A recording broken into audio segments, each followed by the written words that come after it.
There is a particular kind of cold that does not announce itself. It does not arrive with wind or warning.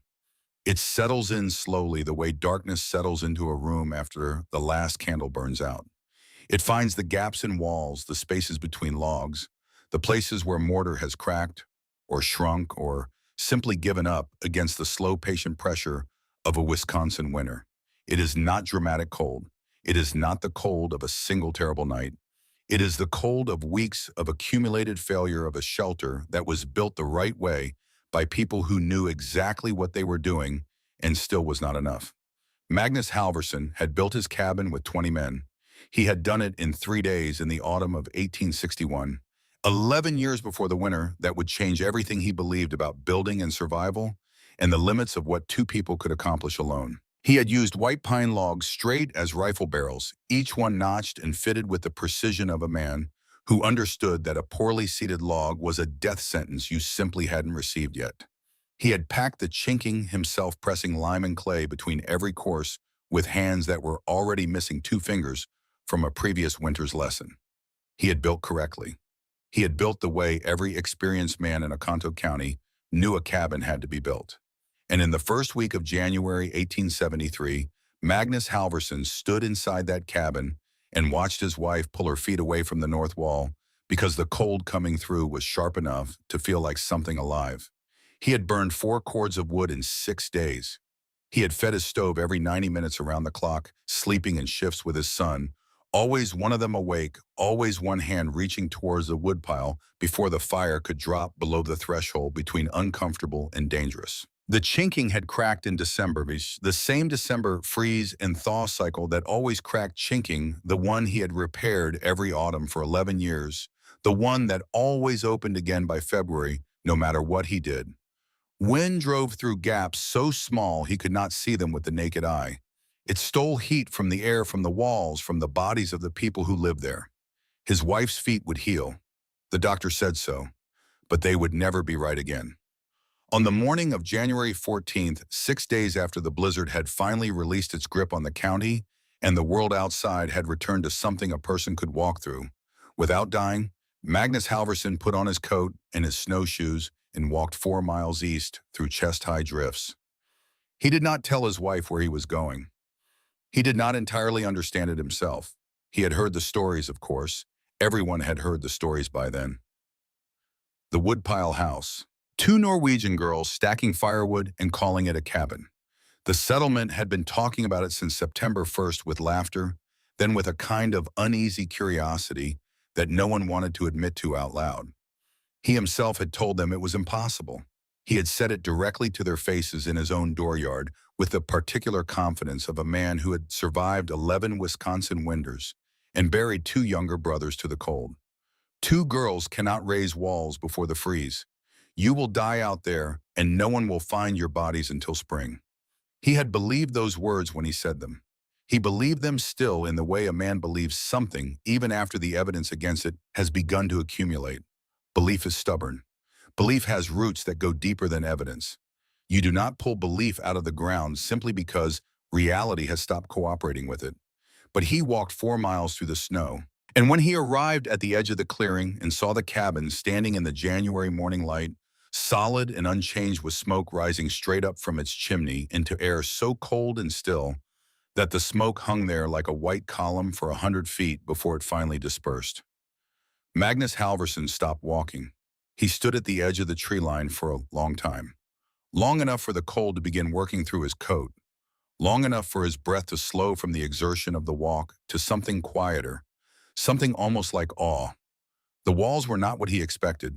He had imagined in the months since he had told them they would die something ramshackle, something desperate and temporary, the kind of structure a person builds when they have no other options and no knowledge, and are simply trying to hold the cold at bay for one more night. He had imagined gaps in failure's walls that leaned mortar that had crumbled in the December cold, the visible evidence of the inevitable collapse he had predicted. What he saw was a cabin that looked like nothing he had ever seen in 11 years of Wisconsin winters. The walls were thick, perhaps 16 inches of stacked wood ends protruding slightly from the mortar in a pattern that gave the surface a texture unlike any log wall he had ever built or seen built. Snow had drifted against the north side nearly to the eaves, 6 feet of accumulated white, pressing against those strange walls from outside. And inside, smoke. Inside, warmth. He walked the perimeter slowly, the way a man walks around something he does not yet understand. When he reached the north wall, the one buried under 6 feet of blizzard snow, he stopped and removed his mittens. He pressed both palms flat against the mortared surface. The wall was warm. Not warm the way a wall is warm when there is a roaring fire on the other side. Warm the way a living thing is warm. Steady and deep, the kind of warmth that comes not from a source, but from an accumulation from material that has absorbed heat and is holding it against the cold with a stubbornness that Magnus recognized because he had spent his entire life trying to cultivate exactly that stubbornness in himself. He stood there with his palms against that wall for a long time. A door opened. A young woman stepped out into the January cold without hesitation, the way a person steps out when they are used to cold, when they have made a kind of peace with it. She was tall and angular, with gray eyes that registered his presence without surprise and without particular warmth. She looked at him the way a person looks at something they have been expecting for a while. He had told her she would die. He had been wrong. Magnus Halvorsen, who had not apologized for anything in 55 years of stubborn Norwegian pride, who had survived 11 winters and buried 2 brothers and built a cabin with 20 men, and believed with his whole chest that he understood everything there was to understand about surviving in this country, opened his mouth and said the only honest thing available to him. "I have been building wrong for 15 years, he paused. "Tell me how you built this." But that moment lay 5 months in the future, separated from the beginning of this story by grief and exhaustion, and a financial panic that was eating the country alive, and a blizzard that would kill more than 70 people across the upper Midwest. Before that moment, there was a father who never saw his land. Before that moment, there were walls to raise and survival to earn. Before that moment, there was the beginning. And the beginning was a door that closed. The fever took Arvid Voss on the 23rd of June, 1872. He had been a strong man, a fisherman's son from the western coast of Norway, who had crossed an ocean with nothing but his wife and his 2 daughters and a conviction that the New World had room in it for a man willing to work. He had worked 3 years in the tanneries of Milwaukee, 14 hours a day, in the cell of chemicals and animal hides, saving every cent with the focused patience of someone who could see clearly what he was saving toward. He had a number in his head, a number that meant land, a number that meant his daughters would grow up with soil under their feet instead of factory floors. He reached that number in the spring of 1872. He purchased 40 acres in Oconto County, Wisconsin, through a land agent who showed him a pamphlet with promises about good soil and opportunity and the kind of future a hardworking man could build for his family in the cutover country of the northern Midwest. He never saw that land. The typhoid came from the water in the boarding house where they lived. It started with headaches, with a fatigue that Arvid dismissed as the ordinary exhaustion of a man who worked long hours in a demanding job. By the time the rose-colored spots appeared on his chest, by the time the fever climbed past the point where cool cloths and quiet rooms could do anything useful, it was already beyond what anyone could stop. Sigrid was 19 years old when she held her father's hand in that boarding house room and felt the moment when he was no longer there. She was the eldest daughter, tall and angular like him, with gray eyes that had already learned to show nothing when showing something would cost more than it was worth. She had inherited his stubbornness in her mother's practical mind, which is to say she had inherited the most dangerous possible combination of traits for a person standing in front of an impossible situation, because she could see the situation with perfect clarity and refused to accept it at the same time. She promised him she would take care of the family. She did not know then how much that promise would come to cost. Her mother Astrid lasted 3 weeks longer. She had caught the fever while nursing her husband, and no amount of care could prevent what the fever intended. She died on the 14th of July in a room that smelled of lye soap and the particular kind of desperation that gathers in places where people are trying very hard to save something they cannot save.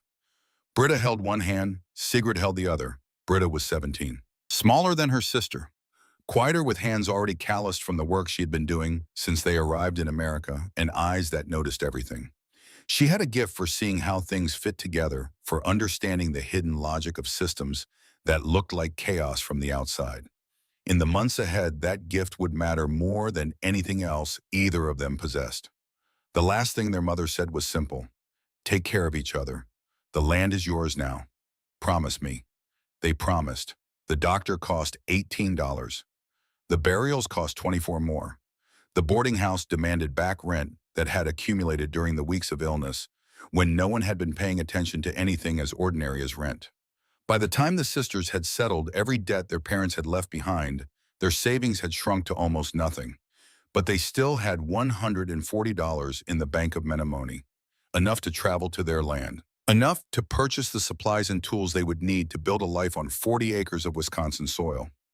Enough if they were careful to survive. Then came September 3rd.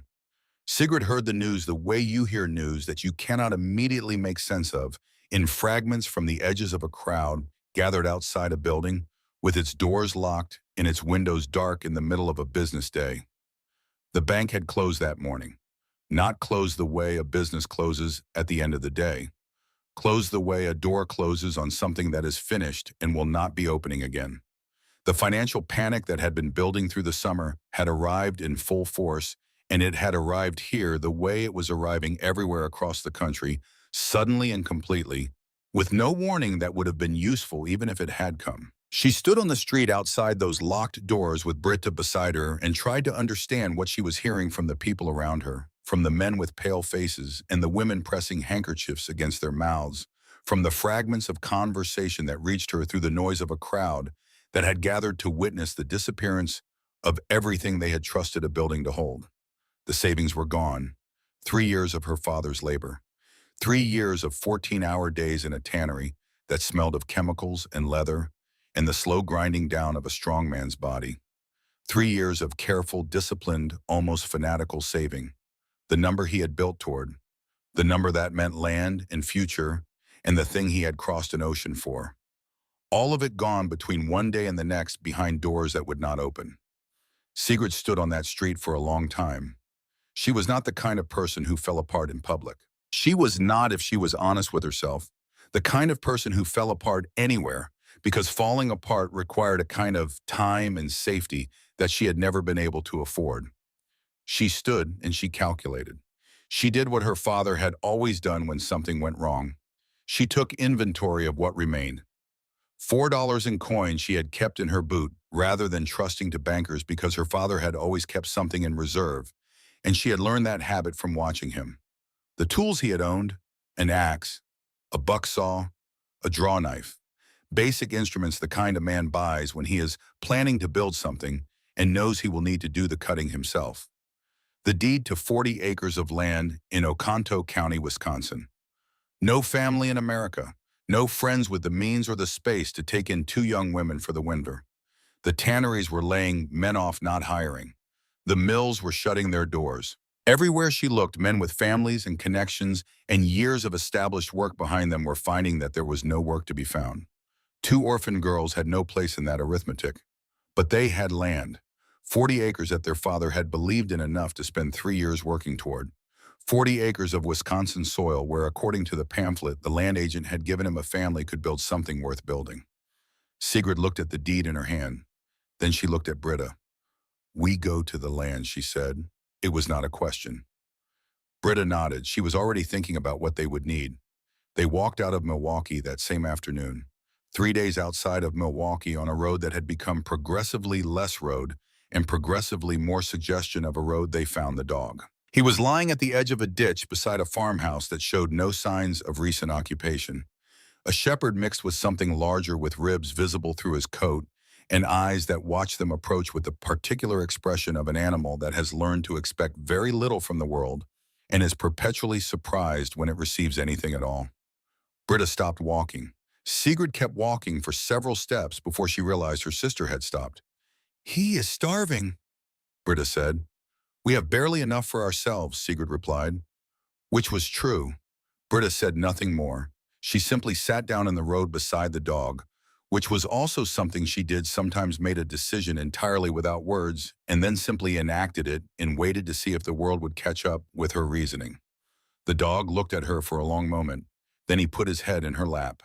They named him Rune, after the old marks, the ones carved into stone and wood, by people who believed that meaning could be cut into the world and made to last. They would need meaning in the months ahead. They would need things that held. Rune followed them for the rest of the journey without being asked. He ranged ahead on the road and then looked back to make sure they were still there, the way a dog does when he has decided that a thing is his responsibility and takes that responsibility seriously. He was thin. He would remain thin for a long time, but his tail wagged despite everything, and in the first weeks on the road when the news was still settling into their bones and the future was still formless and frightening, that wagging tail was not nothing. It was in fact more than it looked like. They arrived on September 8th. Sigrid Voss set foot on her father's land for the first time on a morning in early September, when the air still held the last warmth of summer, but you could feel in the angle of the light that summer was making its arrangements to depart. She stood at the edge of what had been described to her father as promising farmland, with good timber prospects, and she understood immediately why the land had been available at a price a tannery worker could eventually afford. The Knapstout Lumber Company had logged this parcel 3 years earlier. They had taken every white pine worth taking every straight tree that could be cut and hauled and turned into money. What they left behind looked less like a farm and more like the aftermath of something. Stumps jutted from the ground every 10 feet across the full 40 acres, some of them 4 feet across the remnants of trees that had stood for 200 years before a company decided they were worth more as lumber than as forest. Between the stumps, brush had grown up thick with bramble and scrub, maple and poplar suckers, no thicker than a man's wrist, crooked wood-knotted wood, the kind of wood the loggers had left behind because it had no value to anyone trying to build anything that mattered. Sigrid walked the full 40 acres that first afternoon, while Britta made camp at the edge of the clearing, and Rune explored the perimeter with his nose pressed to the ground. She was looking for logs, straight timber, 12 to 20 feet long, thick enough to notch and stack into cabin walls. The kind of logs every settler used, the kind every cabin required. She found none. The loggers had taken everything straight. What remained was crooked, knotted, forked, and short. Cedar scrub twisted by wind and by the desperate competition for light in a forest where the great trees had kept the understory dark for centuries. Oak stumps that would take a week to grub out. There was wood everywhere on this 40 acres, more wood than she could burn in 10 winters, but there was not a single piece she could use to build a cabin the way cabins were built. Sigrid stood among the stumps as the afternoon shadows lengthened, and she felt something she recognized but rarely acknowledged settle in her chest. Not despair exactly. Despair was a luxury. This was simply the cold recognition of a problem for which she did not yet have a solution. 8 weeks until the first hard freeze. $4 in her boot. No logs. She went back to the camp where Breda had a small fire going, and Rune was pressed against Breda's side, and the smell of coffee was the best thing that had happened all day, and she said what needed to be said without decoration. There are no logs. We need to find another way. Britta looked at her over the fire. She did not look surprised. She had already been looking at the land and coming to her own conclusions. Tomorrow, Britta said, we find someone who has survived a winter here. We ask them what they know. Magnus Halverson's farm lay 4 miles to the west. Sigrid had heard his name from a storekeeper in the nearby settlement, spoken the way names are spoken when a person is telling you about someone who matters in a particular place. Halverson had been in Wisconsin since 1858. He had survived 11 winters. He had built by himself and with neighbors, the kind of homestead that took more than a decade of brutal work to produce. If anyone in this part of the county understood what survival required, it was him. They left before dawn. The walk took them through 4 miles of cut-over land that seemed to stretch in every direction without interruption. Stumps and brush and the remnants of what had once been one of the great pine forests of the northern Midwest, now reduced to a landscape of absence of what had been taken rather than what remained. Rune ranged ahead with his nose working, occasionally flushing a grouse from the brush, always circling back. Halverson's place was everything theirs was not. A proper cabin built from hewn logs, the chinking between them, white and solid glass windows that caught the morning light. A barn, a smokehouse, a root cellar with a heavy door set into a hillside. Split rail fences marking out fields that had been cleared of stumps through years of grinding labor.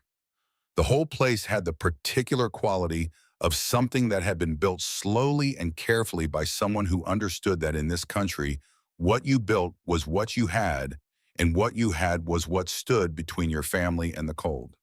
The man himself was in his dooryard when they arrived mending a harness, with the focused attention of someone who knew that a broken harness in the wrong moment could cost you a day of work you could not afford to lose. He was perhaps 55 broad through the shoulders, with a face that Wisconsin winters had turned to something close to leather. His left hand was missing two fingers.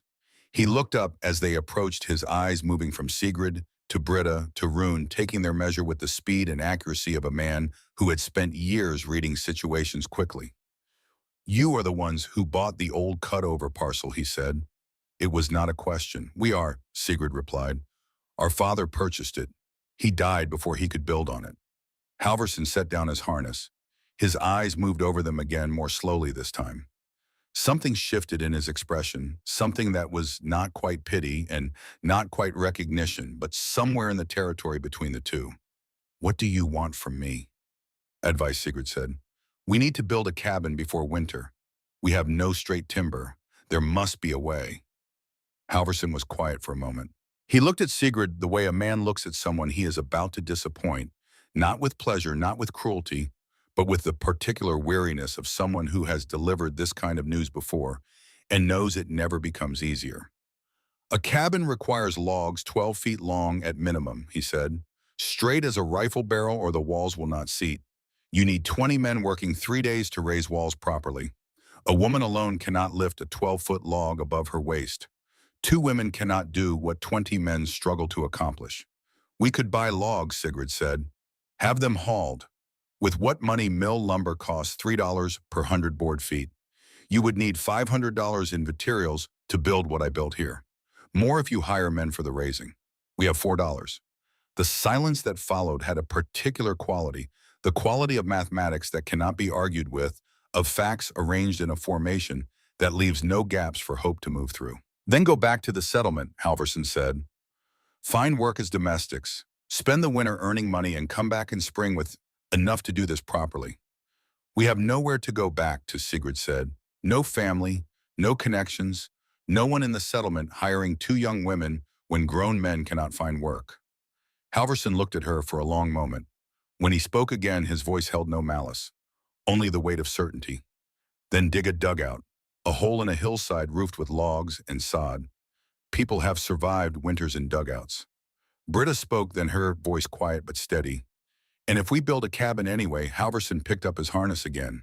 He began to work the needle through the leather with the movements of a man who has ended a conversation without saying so. "Then you will die out there. 2 girls cannot raise walls before the freeze. You have 8 weeks.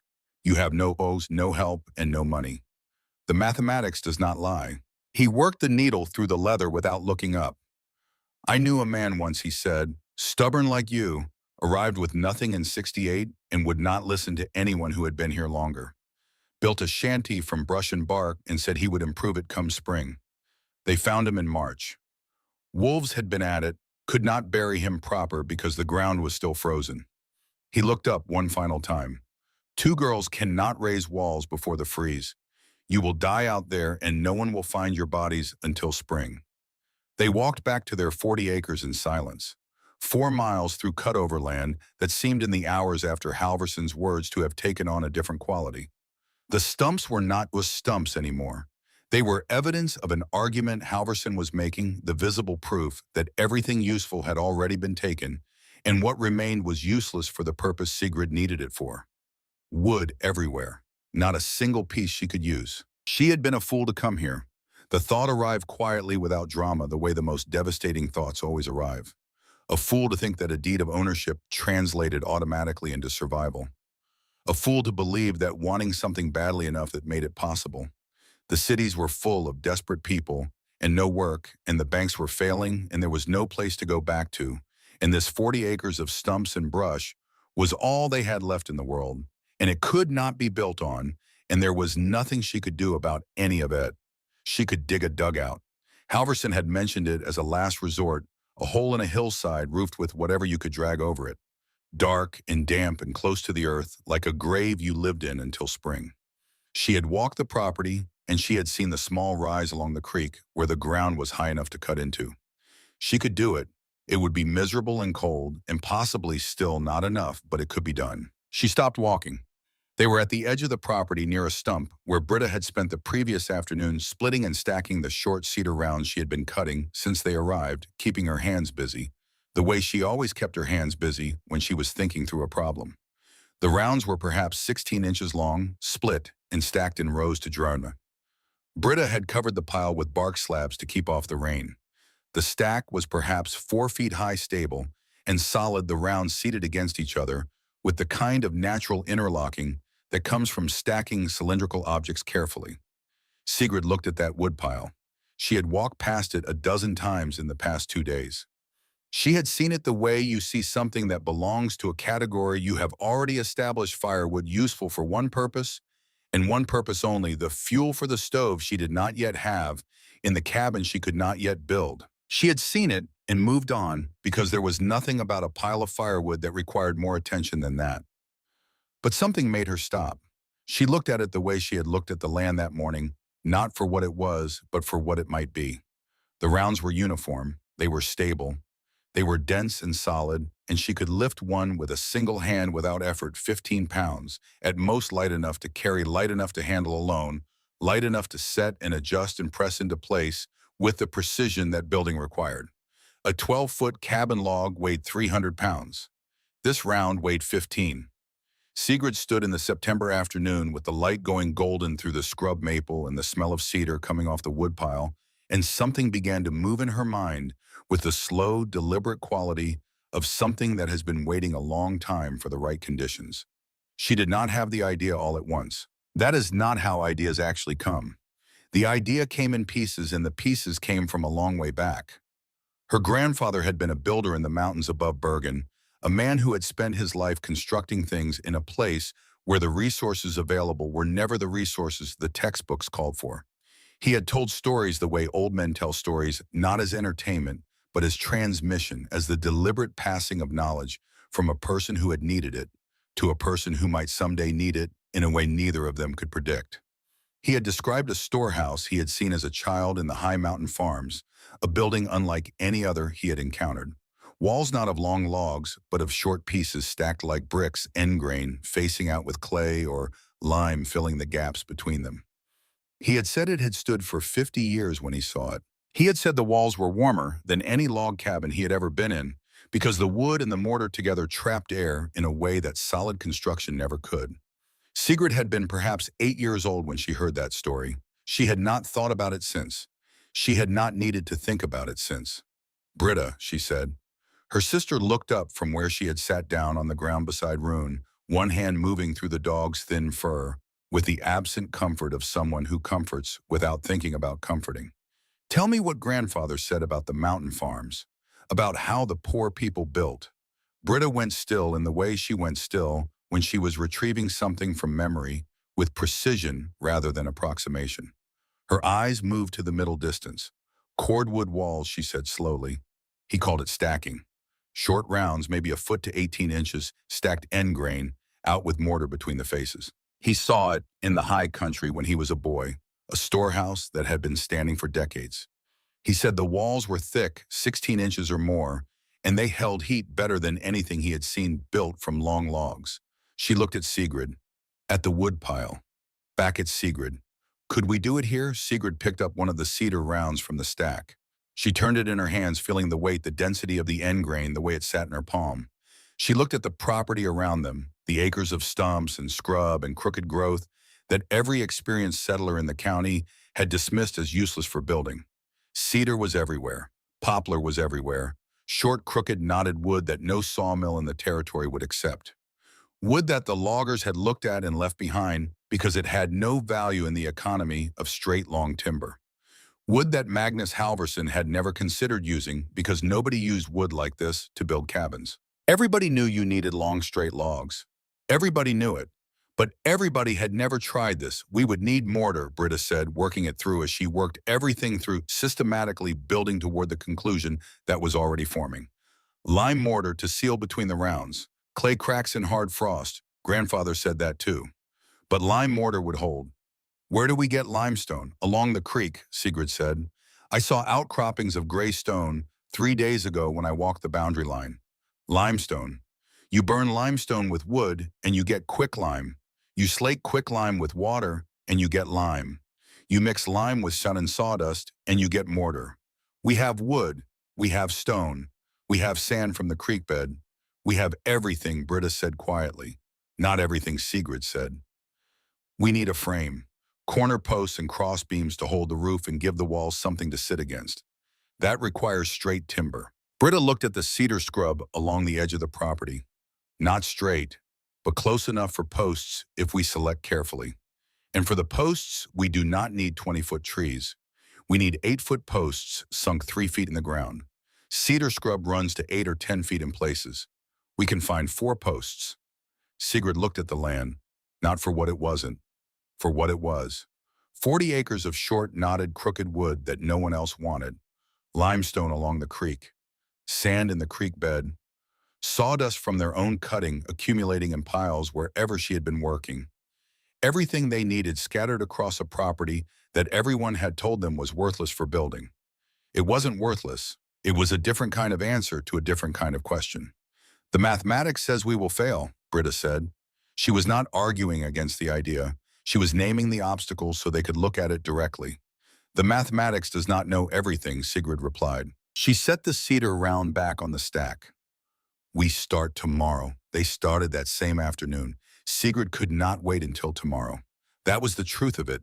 She had been standing at the edge of giving up for 3 hours, and the only antidote she had ever found for that particular feeling was to start moving because motion had always felt more honest to her than waiting, because there was something in the act of beginning that converted the formless dread of an unsolvable problem into the manageable difficulty of a solvable one. She began cutting rounds. Cedar when she could find it for the rot resistance her grandfather had mentioned the quality of cedar heartwood that made it indifferent to moisture in a way that other woods were not. Poplar when the cedar ran out. She worked from first light until she could no longer see, and when she could no longer see, she stopped. Not because she was finished, but because she understood that exhaustion was a form of debt and she could not afford to borrow against tomorrow. Britta debarked every round. This was her task, the careful stripping of bark from each piece with a draw knife, because bark held moisture against the wood, and moisture was the enemy of a wall that needed to last more than one winter. Every round had to be bare and clean before it could be stacked. Britta worked with a precision that Sigrid had come to understand was not perfectionism, but structural thinking, the recognition that a shortcut in preparation was a failure waiting to happen at the worst possible moment. By the end of the first week, they had 200 rounds stacked in rows to dry. By the end of the second week, 400. They needed perhaps 2,000 for a cabin 12 feet by 16 with 8-foot walls. A small cabin, smaller than Halverson's. But 2 people and a dog did not require much. They required enough. They required walls that held. The frame came next. 4 corner posts, the straightest cedar scrub she could find on the property, sunk 3 feet into the ground and rising 8 feet above it. Cross beams at 5 feet and at the top notched into the post to carry the roof. It was a simple skeleton, the minimum structure that would give the cordwood walls something to build against and give the roof something to rest on. Raising the cross beams alone presented a problem that Magnus Halverson had not considered when he told her 2 girls could not raise walls. Halverson was thinking about cabin logs, about 300-pound timbers that required 4 men to carry and 10 men to lift into place. He was not wrong about those. He was wrong about what she was building. But the cross beams were not cabin logs, and they still weighed more than she could lift above her head without help. She thought about this problem for 2 days while she continued cutting rounds, turning it over in her mind the way you turn a locked mechanism, looking for the gear that will start the sequence moving.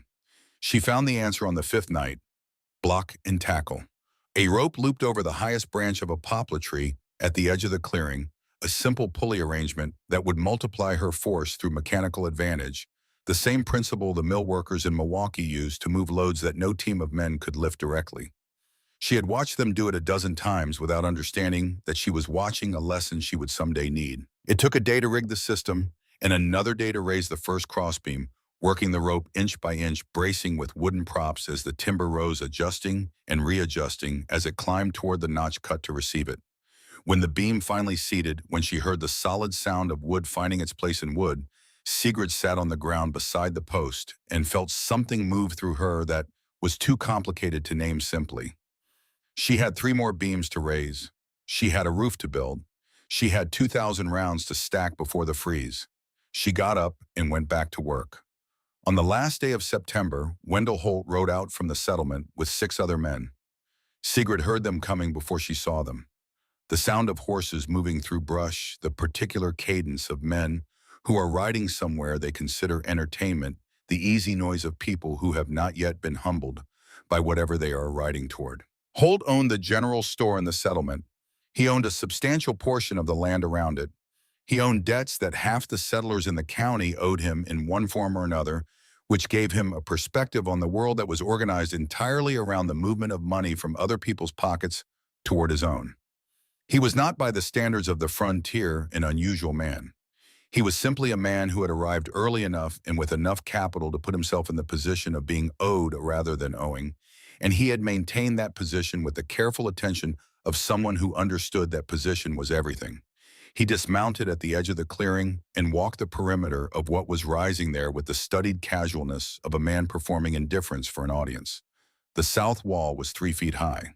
The rounds were stacked end grain, out with mortar beds on both faces and sawdust filling the middle, exactly as the grandfather story had described, exactly as Brita's calculations had said it should be done.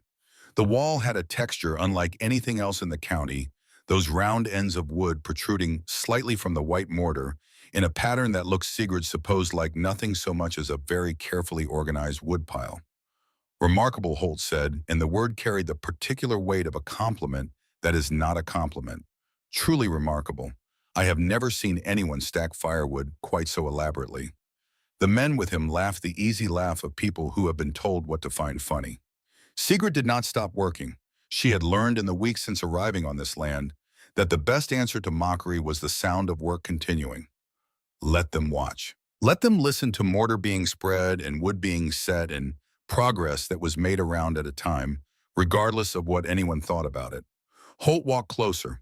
He examined the wall the way a man examines a thing he has already decided is worthless. He looked at the mortar, the rounds, the careful 2-layer construction with the sawdust insulation between. I heard your father paid $12 for this parcel. 40 acres of stumps and brush. I thought at the time it was poor judgment. He paused. I would be willing to take it off your hands. $8. That is a fair price for land with no improvements and no prospects. Sigrid looked at him for the first time since his arrival. $8. Less than 2/3 of what her father had paid. Less than the value of the rounds she had cut in the past 2 weeks. Less than the cost of the tools in her hands. The land is not for sale. Holt's expression did not change in any obvious way, but something behind his eyes shifted, a small recalibration of some internal mechanism. Think carefully, he said. Winter is coming. This structure, he gestured at the walls, will not hold. The first hard freeze will crack your mortar. The first real storm will push these walls over like a child pushing blocks. And then you will have nothing but frozen ground and a piece of paper that says you own it. Our father believed in this land, Sigrid said. He died before he could prove himself right.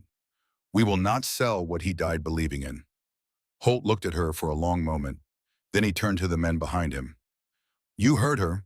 She refuses good sense. He smiled, and there was nothing in that smile that resembled warmth. I will wager any man here $20 that this woodpile collapses before Christmas. 3 men took the bet. Holt mounted his horse. He did not look at Sigrid again as he prepared to leave. He spoke instead to the man nearest him in a voice pitched low but not low enough, which Sigrid understood was not an accident. Men who wanted to be overheard pitched their voices exactly that way. Let her build, Holt said. When it fails, I will buy the land for taxes. Pennies on the dollar. He turned his horse and rode back toward the settlement, the other men following their laughter, fading into the sound of horses moving through brush until it was gone. Sigrid stood in the clearing with her sister and Rune. He wants us to fail, Britta said quietly. He is waiting for it, Sigrid replied. She picked up another cedar round from the stack beside her. She pressed it into its bed of mortar, twisted it slightly to seat. It felt it settle into the wall with the solid particular rightness of a thing finding the place made for it. Let him wait. She reached for the next round. The walls were rising. The frost was coming. And somewhere 4 miles to the west, a man named Magnus Halverson was going about his autumn work with the confidence of 11 Wisconsin winters behind him, and no idea yet that everything he knew about building was about to become insufficient. Everything was still ahead of them, the best of it and the worst of it both. October arrived the way October always arrives in the northern Midwest, not with a single hard frost that announces the change definitively, but with a slow accumulation of evidence. The angle of the light shifting, the warmth leaving the afternoon earlier, each day retreating by degrees until the evenings had a weight to them that the evenings in September had not had. The color moving through the scrub maple and the poplar, the brief burning beauty of trees preparing to let go of everything they had been holding since spring. Sigrid noticed none of it. She noticed the temperature of the mortar beneath her hands each morning, whether it had cured properly overnight or whether the dropping temperatures had slowed the chemical process that turned wet lime into something solid and reliable. She noticed the height of the walls against the postmarks she had cut into the corner frame as a daily measuring system, 6 inches, 8 inches, 10 inches, the slow accumulation of rounds and mortar beds. That was the only progress that mattered. She noticed the size of her lime supply, which decreased with every course of wall and could not decrease fast enough because the lime kiln took 2 days to fire and another day to cool and produce the quicklime she needed, and there were only so many days between now and the first hard freeze. She did not notice October. She was too busy trying to outlast it. By the third week of the month, the south wall and the east wall were complete. 8 feet of cordwood from the packed earth floor to the top plate, each round seated in its double mortar bed, the sawdust fill between the faces packing the wall to 16 inches of insulation that no Wisconsin wind had tested yet. The walls looked to the eye of a person who had never seen anything like them, like nothing so much as the cross-section of a tree, hundreds of small, end-grained circles embedded in white mortar, a surface that caught the low October light and held it in a way that smooth log walls never did. The west wall was half finished. The north wall had not been started. Sigrid worked the arithmetic every evening by the small fire she and Britta kept in the center of the cabin frame, sheltered from wind by the 2 completed walls, cooking the simple food that their reserves allowed and calculating the days remaining against the work required. She was ahead of the pace she needed, not comfortably ahead, but ahead. Then the rains came. 3 days of rain in mid-October. Not a hard-driving rain that came down violently and ended quickly, but a cold, patient, relentless rain that settled over Oconto County like a decision and declined to be reconsidered. It turned the building site to mud that sucked at boots and made every step a transaction between intention and the ground's reluctance to cooperate. It soaked the drying rounds that Sigrid had stacked in rows along the south wall, adding weight and moisture to wood that needed to be dry and light. It pooled in the mortar trough and diluted the carefully measured mixture to something that would not set properly. She could not work in rain. The mortar would not cure in wet cold. The rounds would not dry. Every day the rain continued was a day she could not build, and every day she could not build was a day the freeze drew closer to the unfinished north wall. On the second day, she went to check the lime kiln she had built and fired before the rain began. The kiln was a careful construction, a stack of limestone pieces from the creek outcropping arranged around a core of wood, the whole thing shaped to hold heat at the center long enough to drive the carbon dioxide from the stone and leave behind the quicklime she needed. She had built 3 kilns since September. The first 2 had worked. The third she had built in the days before the rain arrived, planning to fire it during what she had expected to be a dry spell in the middle of October. The rain had other plans. The kiln had absorbed 3 days of cold water. The wood at its core was saturated. The limestone had swelled slightly as water worked into its grain, and the weight of the wet stone had shifted the carefully balanced structure until it could no longer hold itself upright. It had collapsed in the night silently and completely into a muddy heap of stone and sodden wood that bore no resemblance to anything useful. 2 days of work, 1/4 of her lime supply, gone. Sigrid stood in the rain looking at the ruin of the kiln. She stood there for a long time, longer than was practical, longer than she would have allowed herself to stand anywhere doing nothing on any other day in the past 6 weeks, because every moment of standing still had always felt like a moment of failing to outrun the thing that was gaining on her. But she stood there in the October rain with the ruins of the kiln at her feet and felt something she had not felt since the morning her mother died. Not grief, something past grief. The particular quality of exhaustion that arrives when you have been holding yourself together through force of will for so long that the force itself has become the problem, when the muscles you have been using to stay upright are the ones that are failing not from weakness, but from the accumulated cost of strength that has never been allowed to rest. She had walked 5 days from Milwaukee. She had survived the bank. She had survived Halverson's verdict and Holt's contempt and 40 acres of useless timber, and the knowledge that everything that should have been on her side had arranged itself against her instead. She had built walls with her own hands that everyone said would fall. She had done all of this, and she was standing in the rain looking at a pile of rocks, and she did not know how to take the next step. Britta found her there an hour later. Britta did not say anything immediately.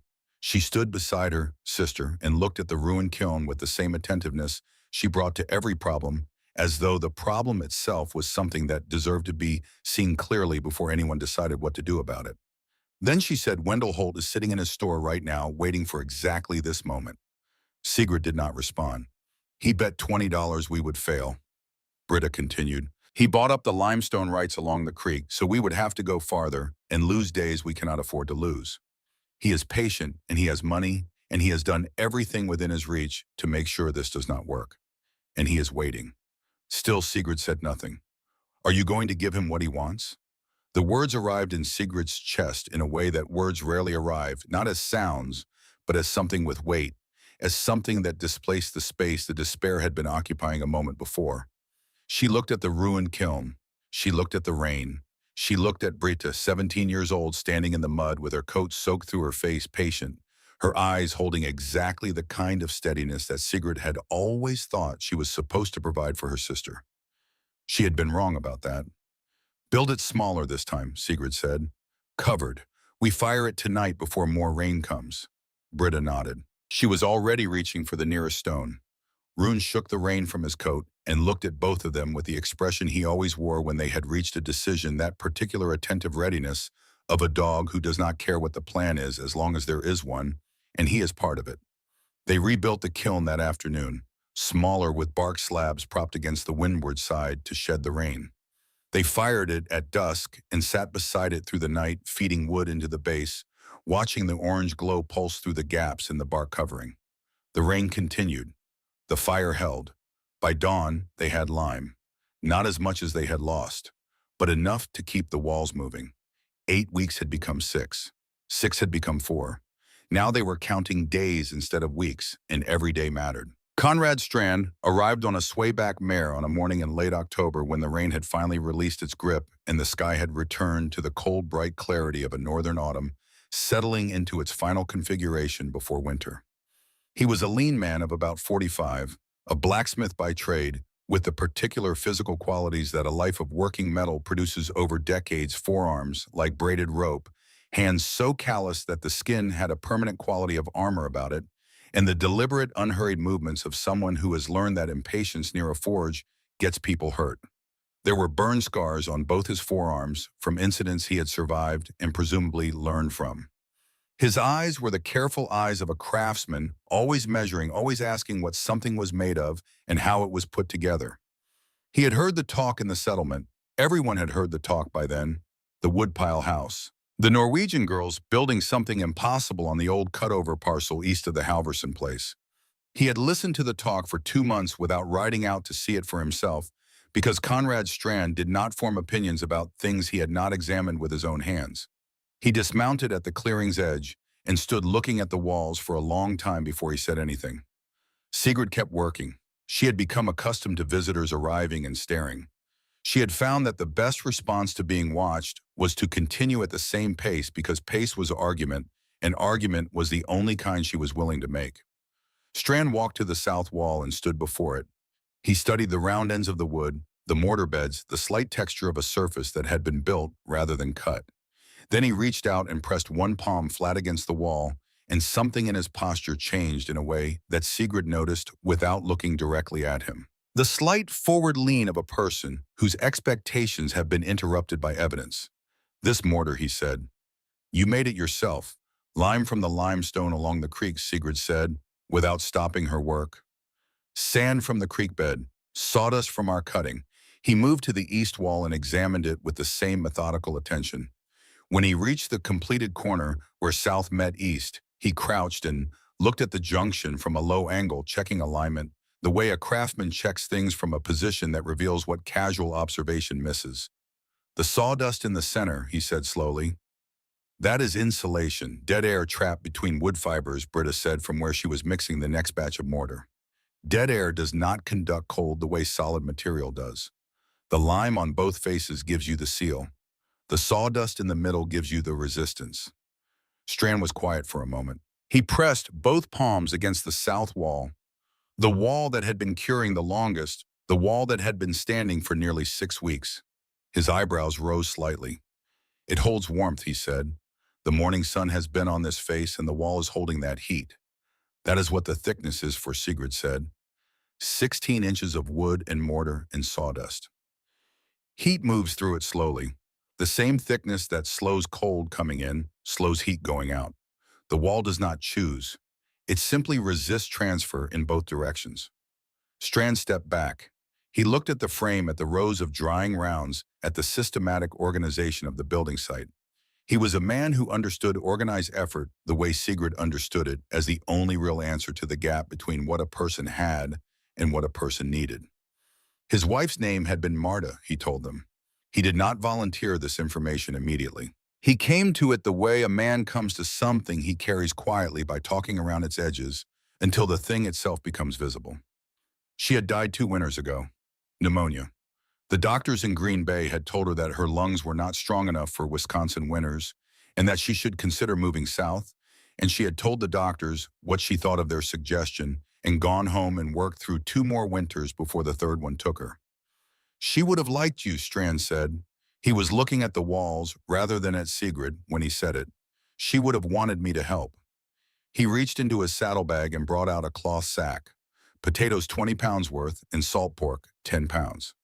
The smell of the salt pork moved through the October air and arrived in Sigrid's chest in a way that surprised her, a sudden sharp awareness of how long it had been since she had eaten anything that qualified as substantial. We cannot pay, she said. You will pay in spring.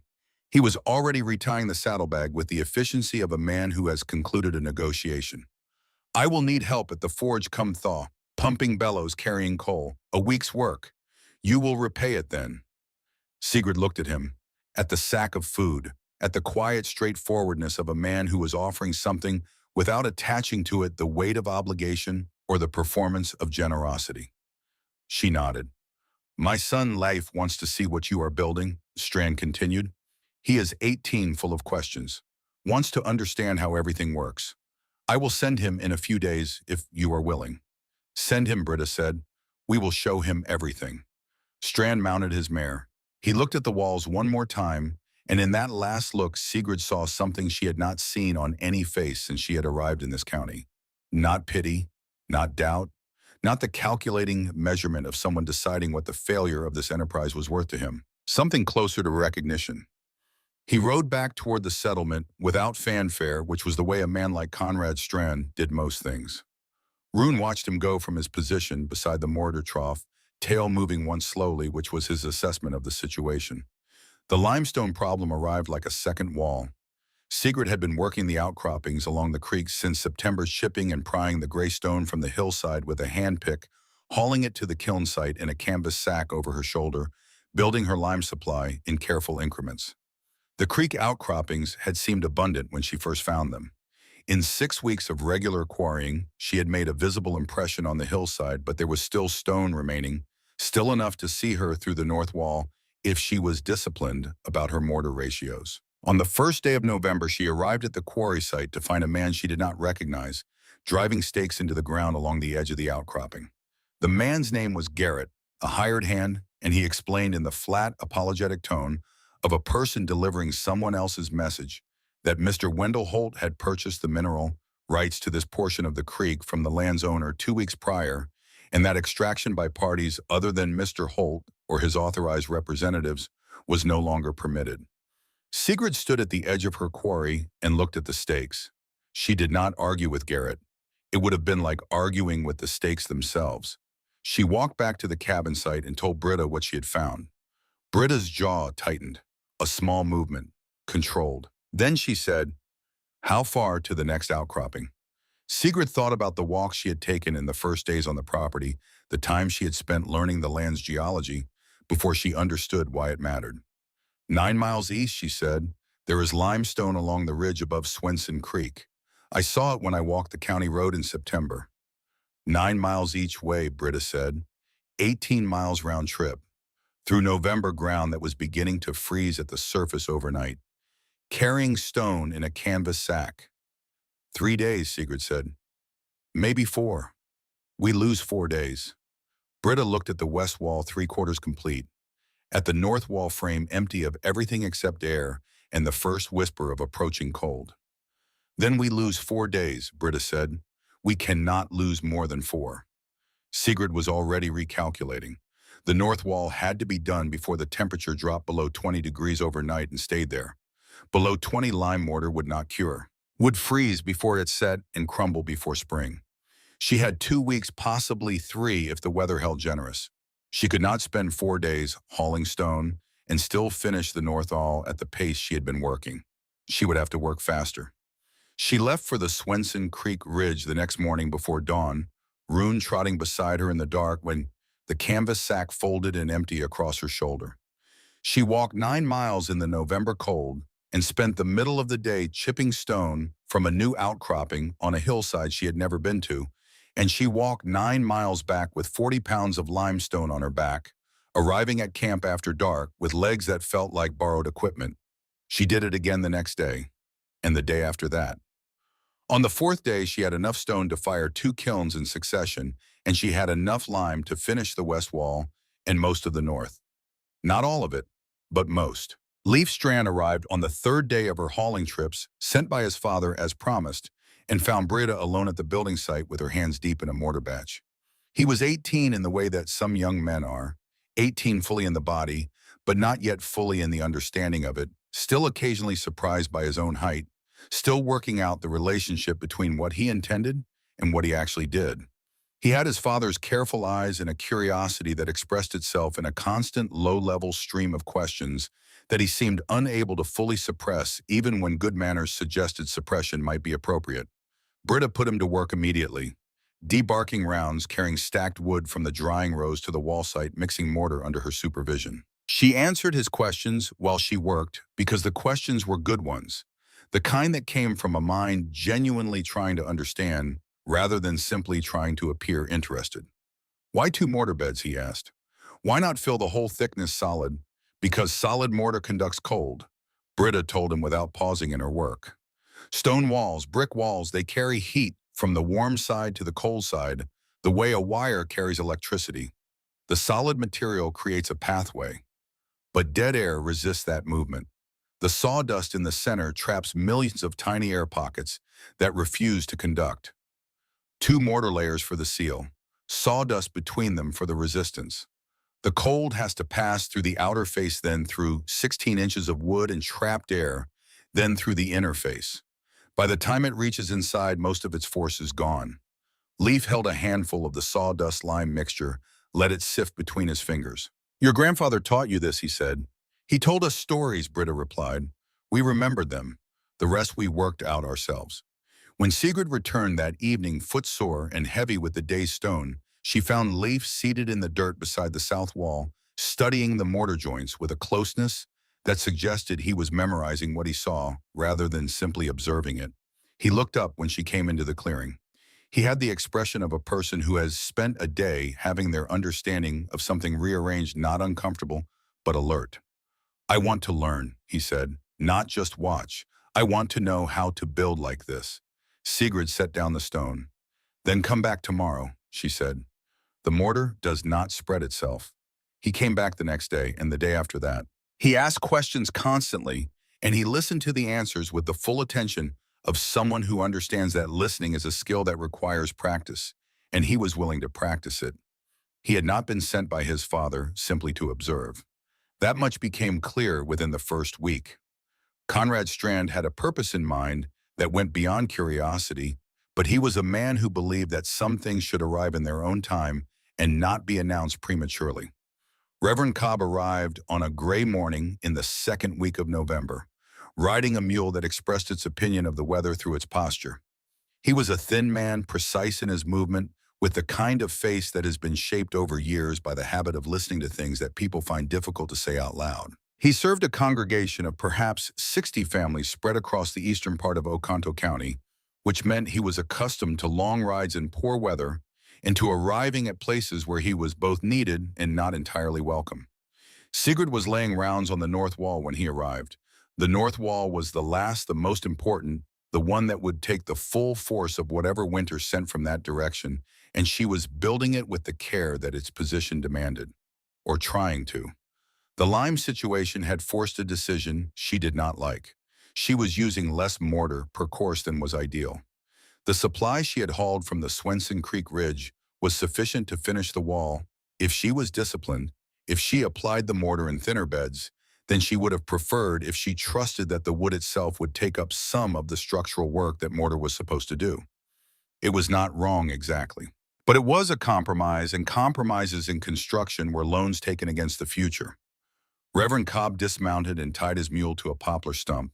He walked to the north wall and stood watching her work for a full minute before he spoke. "I came," he said, "because I heard something that concerned me." He was not here about the theology of the technique, as she had half expected. He was here because he had received information that changed the nature of what she was doing. Magnus Halverson, he told her, had sent his youngest son to watch the building twice in the past 3 weeks, had said nothing about it to anyone. But the Reverend knew things that people did not realize they had told him because, listening carefully to enough separate conversations, eventually assembled a picture that no single conversation had intended to reveal. If this works, Cobb said, half the county will want to learn. Families on cutover land with no straight timber and no money for mill lumber. Settlers who arrive too late or too poor to build the way everyone says cabins have to be built. He paused. "Are you ready for that?" Sigrid set a round into its mortar bed. "Are you asking if I plan to survive the winter or if I plan to do something useful with the survival?" "Both," said Cobb. She was quiet for a moment, the way she was quiet when she was not avoiding a question, but locating the true answer rather than the convenient one. "I came here to keep a promise to my father," she said finally. "I came here because we had nothing else. I have been thinking about surviving. That is all I have had the capacity to think about." She pressed the round into its place. "But if we are here in spring," she said, "and someone comes and asks how we did it, we will tell them everything we know. All of it. Because someone helped us when we had nothing. And I understand now that that is how it works out here. You give what you have because someone gave it to you and you could not have gotten through without it." Cobb was quiet for a moment. He looked at the wall, at the systematic rows of rounds in the drying stacks, at Berutta, who was working 30 feet away and had not stopped working during any of this conversation. "That is a good answer," he said. He mounted his mule. "If you survive the winter," he said as he turned to leave, "come to church in spring. I would like to hear how things unfolded." "If we survive the winter," Sigurd replied, "we will be there." She watched him ride away through the November trees. Then she turned back to the north wall and applied the thin mortar bed for the next course and set the next round and moved forward the only way she knew how. One piece at a time, the north wall was finished on the 10th of November. The last round went in at midday, pressed into its thin mortar bed, and seated against the top plate with the particular finality of a thing completed. Sigurd stepped back and looked at it. 4 walls of cordwood standing against the November sky, the rounds of wood embedded in white mortar, creating a surface unlike anything else in Oconto County. A roof of cedar shakes she had split and nailed in every spare hour between wall courses. The cabin was closed, but closed was not finished. There was no door. There was no window glass. There was no stove. 3 gaps in the walls where these things needed to be sat covered with canvas that moved in every wind and would not hold against what was coming. The floor was dirt. These were the problems that remained. The door came first because it was the most urgent.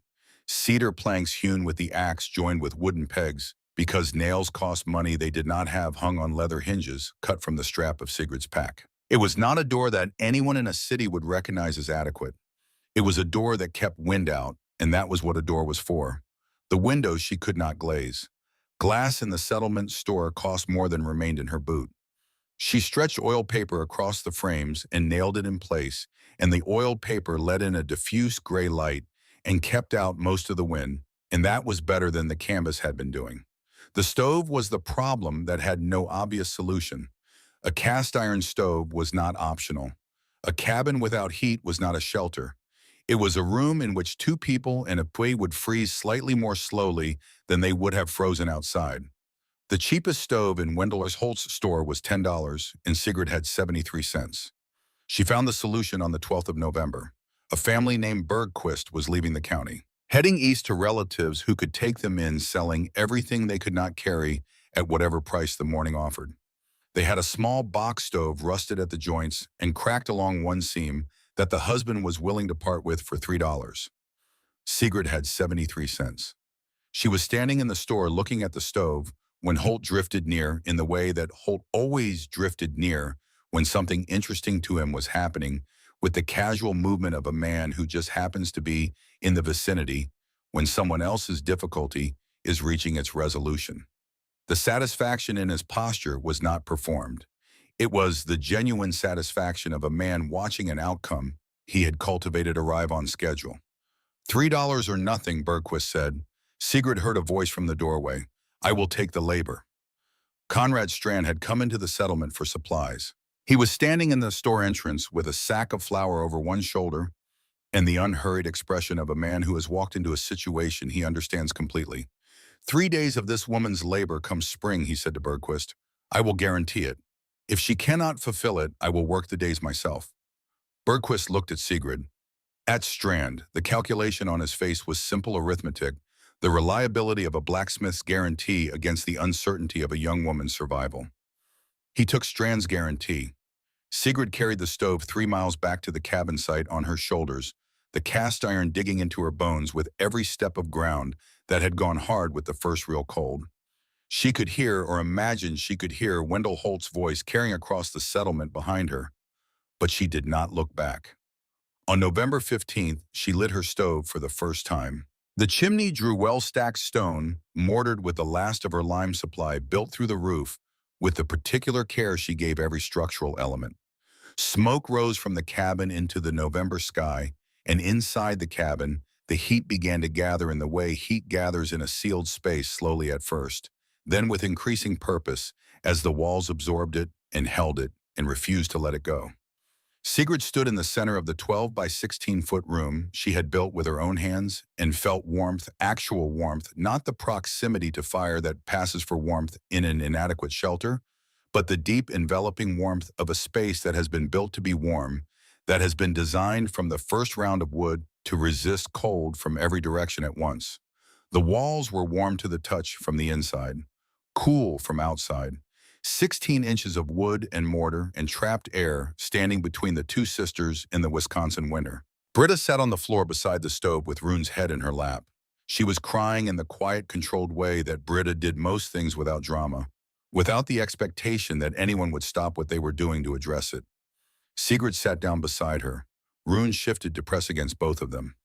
The thermometer that Leif had brought as a gift read 49 degrees inside. Outside it was 22. 27 degrees of difference, 27 degrees that the walls were holding. But November was not the test. That much Sigrid understood with the part of her mind that never stopped calculating. November was warm compared to what was coming. The real cold came in January, when temperatures could fall to 30 below, and stay there for weeks when the wind came off the open country to the northwest, with nothing to slow it for 300 miles, when the killing cold arrived in the particular form that had taken Halverson's brothers, that had taken settlers across the county, who had built the right way, with the right materials, and still were not enough ahead of the cold to survive it. December passed in something close to peace. The temperature dropped to 0 on the 3rd day of the month, and Sigrid fed her stove twice a day, and the thermometer inside the cabin never fell below 44 degrees. She spent the clear days cutting and hauling firewood, building her supply against the worst months. 3.5 cords stacked against the exterior north wall. 6 was safe, 8 was comfortable. She had not reached 6, but she had not stopped trying to get there. Leif Strand came once in December, bringing news from the settlement in the way that young men in isolated communities bring news, partly from duty and partly from the desire to have a reason to be in the place they want to be anyway. He said that Halverson had not spoken publicly about the Woodpile house since October, which in Leaf's reading of the man meant something. Silence from Halverson on a subject was not indifference. It was the quiet of a man who is revising.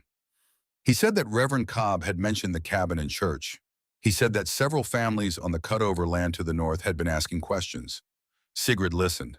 She did not comment on most of it, but when Leif mentioned that his father had been asking questions of his own about available land adjacent to the Voss parcel, she looked at Leif steadily for a moment with the gray eyes that showed nothing she had not decided to show.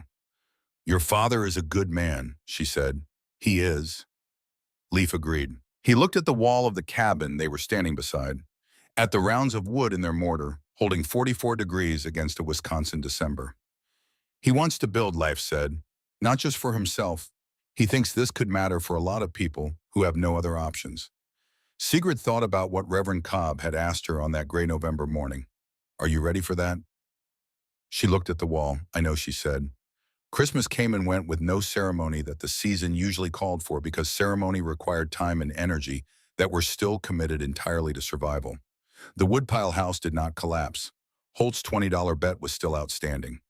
Pastor Aldrich sent word through a neighbor that he found the cabin's continued existence encouraging, which was as close as Reverend Cobb came to enthusiasm. The new year arrived quietly on a night when the temperature outside dropped to 12 below and the cabin held at 41 degrees. The worst of it had not come yet, but it was coming. January 7th arrived with false warmth. That was the details Sigrid would turn over in her mind afterward for a long time after. The day that killed more than 70 people across the upper Midwest arrived disguised as mercy. It arrived with the temperature at 35 degrees, practically mild by the standards of a Wisconsin January. The snow on the cabin roof was dripping. Water ran in small rivulets down the north wall's exterior and pooled at the foundation. The sky was clear and the sun was bright in the particular high-contrast way it is bright on winter mornings, when the light reflects off snow and the world looks cleaner and more manageable than it has any right to look. Sigrid was outside cutting firewood when she looked up. The northwest horizon had disappeared, not obscured, not hazed with approaching weather in the gradual way that weather approaches when it is being honest. Disappeared, gone. As though something had reached down from the sky and drawn a curtain across everything that was not within a quarter mile of where she stood. The wall of white was moving. She had time to register what she was seeing. She had time to understand it. She had no time to do anything useful with either the seeing or the understanding. The storm front crossed the distance between the tree line and the cabin clearing in the time it took her to set down the axe and turn toward the door. Then the world became white. Not the white of snowfall, the white of annihilation. A screaming horizontal whiteness driven by wind that arrived like a physical object, like a wall that someone had thrown at her, like something with mass and intention and no particular concern for what was in its path. The temperature dropped so fast she could feel it on her exposed skin. The warmth of the morning replaced in a matter of minutes by something that burned rather than froze, that stripped heat from every lit surface. It touched with the efficiency of a machine designed for exactly that purpose. She could not see the cabin. She could not see anything. The clearing was gone. The woodpile 20 feet away was gone. Her own hands raised before her face were visible for a moment and then consumed by the driving white. Britta. Britta had been outside. She had gone around to the east side of the cabin to gather bark for kindling 20 minutes before the sky had looked threatening in weather that had felt like an ordinary January morning. She was outside in this. Sigrid screamed her sister's name. The wind took the sound from her mouth before it could travel 10 feet. The words disappeared into the white the way everything disappears in a white this complete. She had rope. The thought came with the particular clarity that arrives when the mind has stripped everything away except the most immediate necessities. The hauling rope still tied through the door handle where she had left it from the previous day's woodpile run. 50 feet, knotted at arm's length intervals. She found the door by running her outstretched hand along the south wall. Found the rope, tied one end to the doorframe with a knot that her numb fingers struggled with but eventually completed. Then she took the rope in her hands and walked into the white. The wind hit her with full force the moment she left the wall's shelter, a force so physical it drove her sideways before she leaned into it and found her footing again. She counted knots, each one a marker of distance, each one an assurance that the door behind her still existed and that she could find it again. 3 knots. 5. She could hear nothing over the wind except the wind itself. 8 knots. 10. The rope was her entire world. The rope and the count of the knots and the direction that she was trying to hold against a wind that wanted to spin her and disorient her and remove her from any understanding of which way was which. Something dark moved in the white. Rune emerged from the storm like a shape materializing from nothing, his fur crusted with ice that had already formed in the minutes since the blizzard hit. He grabbed the sleeve of her coat in his teeth and pulled. She followed. 3 steps. 5. Her boot caught on something beneath the snow, a root or a rock or the edge of a stump hidden under the new accumulation, and she stumbled and went to one knee and came back up with her free hand burning from the contact with snow that was cold enough to feel like fire. Britta was on the ground. She had fallen. The stump that had tripped her was visible now as a dark shape half buried under the new snowfall, the same treacherous geography that had been nothing but landscape an hour ago and was now a hazard in the white dark. Her arm was beneath her at an angle that made Sigurd's stomach close around something cold, and the snow around her left sleeve was dark with blood that was already being covered by fresh fall. Sigurd took her under the arms. She was not conscious. Dead weight 120 pounds of her sister's body in a wind that did not care about sisters or weight, or the fact that the cabin was somewhere in the white ahead of them and they had to reach it. Rune circled them, his bark cutting through the wind like a needle through cloth, sharp and directional, the only guidance that was working. Sigrid found the rope with her free hand. She began to haul them both toward the door. Hand over hand, knot by knot, her sister's weight, dragging through the snow that was already hip-deep in the drifts, forming in the lee of every obstacle. Her muscles made their case against the effort in a language of pure pain. She ignored the case. She had been ignoring cases made against her efforts since September, and she wasn't going to stop now. 10 knots. 8. 5. The door appeared from the white. She fell through it, pulling Britta behind her, Rune leaping in at their heels. The door slammed against the frame with a sound she felt in her chest rather than heard, and then the white was outside and they were inside, and the stove was burning and the walls were holding, and Britta's blood was soaking through the wrapping of Sigurd's sleeve where she had pressed it against the wound. She laid Britta on the floor beside the stove. The gash ran from below the elbow nearly to the wrist, deep and diagonal, the kind of wound that comes from striking a hard edge at speed. She could see pale tissue beneath the welling blood. She moved Britta's fingers carefully. They flexed. The tendons were intact. The bone felt whole. Bad. Not fatal. Treatable if infection did not follow. She tore strips from her spare shirt and wrapped the arm tight. Tighter, until the bleeding slowed from a stream to something that could be managed. Then she turned to the stove. The fire had burned low during the chaos of the past hour. The coals were dull orange, barely above the threshold of useful. She fed them carefully, kindling first to build the flame back to something that could be committed to. Then larger pieces 1 and then 2, the flames rising and spreading their warmth into air that had dropped to 37 degrees while she was outside. Outside, the wind was building towards something that the structure of it told her had not yet reached its worst. The temperature was falling. The white beyond the oiled paper windows was absolute. She had 3/4 of a cord of firewood inside the cabin. The rest of her supply, 3/4 of it, sat in the stack against the north wall exterior, 30 feet away, 30 feet in zero visibility, and killing cold and wind that was still increasing. The blizzard of January 1873 had arrived. Inside, the thermometer read 38 degrees and dropping. Outside, the storm was only beginning to show what it intended to do. Britta lay still beside the stove, her arm wrapped, her breathing shallow and even. Rune had pressed himself against her side. The ice was already melting from his fur in the cabin's warmth. Sigrid fed another piece of wood to the stove. She looked at the walls. Her walls. The ones she had built around at a time while every person with experience and authority told her it could not be done. She looked at the north wall, the one with the thin mortar, the one she had built with compromised material because Wendell Holt had taken her limestone and left her with a 3-day deficit she could not recover. Hold, she said to the wall. She did not know if she was praying or commanding or simply naming the thing she needed. The wind answered with a sound like 1,000 doors slamming at once, and the temperature outside dropped another 10 degrees in an hour, and the night closed around the cabin like a fist. The first night of the blizzard lasted 14 hours. Sigrid did not sleep. She fed the stove every 2 hours, not by any clock, but by the language of fire itself, by the way the heat in the room shifted from sufficient to marginal, and then towards something colder that told her the coals were going down and the walls were beginning to lose their argument with the outside air. She had learned in the weeks since lighting that stove for the first time to read the temperature of the room by feel, by the particular quality of the air against her face, by whether her breath clouded when she exhaled or simply disappeared. When it clouded, she added wood. She had 3/4 of a cord inside the cabin. She calculated what she could burn against what she needed to hold the temperature above freezing, and she found the number that gave her the best chance of both. One log at a time. Never two unless the cold was winning decisively. Never three.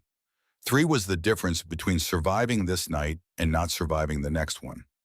Outside, the wind ran continuously at what she estimated was 60 or 70 miles an hour, with gusts that hit the north wall with a sound like something being struck. Rather than something blowing a percussion, rather than a pressure, the deep drumbeat of air moving so fast it had acquired the quality of a solid object. The cabin absorbed those blows without visible response. The walls did not shake. The mortar did not crack. The rounds of wood in their beds sat exactly as she had placed them, indifferent to the assault doing the work they had been built to do. The thermometer read 38 degrees at midnight, 36 at 2 in the morning. At 4, it steadied at 34 and held there just above freezing, not comfortable, not safe by any standard she would have accepted under ordinary circumstances, but above the threshold where death becomes a mathematical certainty rather than a possibility. She could see her breath hanging in the firelight. Rune had pressed himself so tightly against Britta's sleeping form that they had become a single shape on the floor beside the stove. Sigrid sat on an upturned wood round and watched the fire and listened to the north wall hold. She thought about the mortar. The thin mortar on the north face, mixed at ratios she had known, were insufficient because the alternative was leaving the wall open to January with no mortar at all. She had made the compromise with full understanding of what she was compromising, the way you make certain decisions when you are operating at the edge of your resources and the edge of your time simultaneously. You choose the failure mode that gives you a chance over the failure mode that gives you none. But compromise mortar under this kind of pressure was a different calculation than compromise mortar under ordinary winter cold. She did not know what would happen to it. Nobody knew because nobody had built this way before, which meant there was no accumulated experience to draw on, no record of how these walls behaved under extreme conditions. No one she could ask who had been here before her and could tell her what to expect. She was the first person who had ever tried to learn this particular lesson. That was at 3 in the morning in the middle of a blizzard that was killing people across the upper Midwest. Both the most frightening thought she had and the most clarifying one. By dawn, the inside temperature had dropped to 33 degrees, and she had 6 logs remaining. The storm had not weakened. If anything, the darkness of the small hours had concentrated it the way cold concentrates in darkness, and the first gray light coming through the oiled paper windows showed a world that had been reorganized entirely. The snow was not falling. It was flying horizontal rivers of driven white that removed the middle distance from existence and replaced it with nothing. The woodpile was somewhere beyond the north wall 30 feet away. She knew it was there because she had built it there, and physics had not moved it. But she could not see it. She could not see the wall of the cabin itself from 6 feet away. 6 logs. At her current rate of feeding the stove, she had until mid-morning. The mathematics of the situation assembled itself in her mind with the cold clarity that mathematics always has at moments when the numbers are the most important thing in the room. She could stay inside and extend the 6 logs as far as they would go, burning them smaller and thinner and at longer intervals, stretching the warmth by degrees until it was no longer warmth, but only the memory of warmth and hope. The storm ended before the last log became ash. Or she could go outside. 30 feet, zero visibility, wind that had been killing people across this county since yesterday afternoon, a temperature that her body told her had dropped well past 20 below and was still falling. She had done it once already. In the first chaos of the blizzard's arrival with Britta on the ground and no choice at all, she had gone into that white and come back. She had learned something in that trip that she had not known before it. Not confidence exactly. Something more durable than confidence. The knowledge that the worst the storm offered was something she could move through and return from, that the rope was enough, that the knots were enough, that her body was capable of the thing being asked of it, even when every signal her body sent told her it was not. She checked Britta's arm in the firelight. The wound was hot to the touch in the way of a wound that infection has found and is beginning to work on. The red lines of it had not yet reached her elbow, which was the threshold Sigrid was watching, with the focused attention of someone who does not know exactly what they will do if the lines cross that threshold, but knows they will have to do something. Britta's breathing was even. Her fever, which had come up during the night, had not climbed past the point where it was more dangerous than useful. She was sleeping. She needed to keep sleeping. She needed warmth. She needed the stove to keep burning. Sigrid wrapped her face in every layer she could find.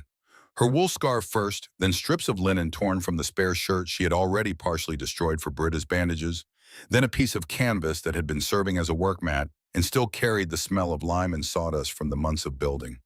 Layer over layer until only her eyes remained exposed, and even those she would shield with her hand. She checked the rope, still tied to the door frame with the knot she had put there after the first trip, because she had understood, even in the chaos of getting Britta inside, that there would be another trip required. The rope was stiff with cold, but intact. She pulled it through her hands, feeling for damage, finding none. She fed the stove one more log from the remaining 6. She looked at Britta, at Rune, who had raised his head when she began her preparations and was watching her with the steady attention of an animal who understands more than he is given credit for. "Stay," she said. "Garter." Rune put his head back down on Britta's side, but his eyes stayed on Sigrid until she turned away. She opened the door. The wind did not announce itself. It arrived instantaneously at full force, the way a wall arrives when you walk into it, and drove her back 2 steps before she set herself against it and leaned forward and refused to be moved further. Snow poured through the open door in a white flood that hit the floor and swirled toward the stove and made the fire gutter and nearly fail. The fire held. She stepped outside and pulled the door shut behind her, and the world outside became absolute. White in every direction. Not the white of snow, but the white of nothing, of a universe that has been reduced to its simplest possible state, of all distinctions between ground and sky, and near and far, having been erased by something that does not recognize those distinctions as meaningful. The wind was a physical presence with weight and direction, pushing her north with a force that felt like something intentional, something that had decided she was going the wrong way and was correcting her. She gripped the rope. 3 knots, 5. Each one a small victory pulled from the white. Each one a marker of distance that meant she was still oriented, still connected to the door that was the only real thing in this world of driven snow. 8 knots, 10. Her face burned where the wind found the gaps in her wrapping. Not the sting of cold exactly, but the deeper structural burn of tissue being assaulted past the point of ordinary sensation. The pain that comes just before the numbness, that is more dangerous than pain. She kept her chin down, her shielding hand raised, moving through the white with the particular determination of someone who has eliminated all options except the one directly in front of them. 12 knots. 15. She was going in the right direction. She could feel it in the way the wind pushed against her chest on the return leg, the way it had pushed against her back, going out the northwest, bearing that the storm had maintained through the night, the one consistent variable in a situation that had stripped every other consistency away. 18 knots. Her outstretched hand found wood. The stack was buried to shoulder height in a drift that the wind had compacted to something almost solid, but the upper courses were exposed, crusted with ice but reachable. She grabbed the first log with fingers that were already reporting a reduced sensation, already somewhere on the spectrum between functional and damaged, already making the case that the time available before they stopped working was finite and shrinking. She did not negotiate with her fingers. She told them what to do, and they did it. First log, second, third, wedged against her chest, held there by arms that were screaming about the cold and the weight simultaneously, and would not be stopped by either complaint. Fourth log, fifth, as many as she could carry, as many as her body would hold against itself, while still leaving one hand for the rope. She turned back toward the door. The return was longer. It always was. That was the physics of fighting wind instead of being pushed by it, and she had known it would be longer and had budgeted for it in whatever reserves of herself she was drawing on. She counted knots. 15, 12, 10. At 8 knots, she stumbled. The same route that had tripped Britta or another one like it invisible under the accumulated snow, catching her boot at the ankle and throwing her forward in the slow, inevitable way that falls happen when you are carrying things and cannot get your hands out in time to catch yourself. She went down on her knees and then sideways, and the logs went in 3 different directions into the white and vanished. She lay in the snow. The wind pressed against her like a hand, insistent, suggesting that staying down was reasonable, that the ground was not the worst place to be, that the cold, which had begun to feel less like cold and more like simply the way things were, was not so bad as it had seemed from inside the cabin. She lay there, and in the white and the wind she did not think about Wendell Holt. She did not think about Magnus Halverson or his verdict about what she could and could not do. She did not think about the cabin or the walls or any of the things that had been the entire substance of her life for the past 5 months. She thought about her father. She thought about Arvid Voss standing in a tannery in Milwaukee for 14 hours a day in the smell of chemicals, in animal hide saving money that he would never spend on himself, never complaining about the work in the letters he dictated to her because he had never learned to write well in English, always describing the progress toward the number that meant land, the number that meant his daughters would have something. She thought about him dying in a boarding house room without ever seeing the 40 acres he had worked 3 years to buy, dying with the deed in a box under the bed, and the faith intact that the land would do what he believed it would do for the people he was leaving behind. He had done his part. She was not going to fail to do hers. Sigrid swept her arm through the snow in an arc, feeling for the log she had dropped.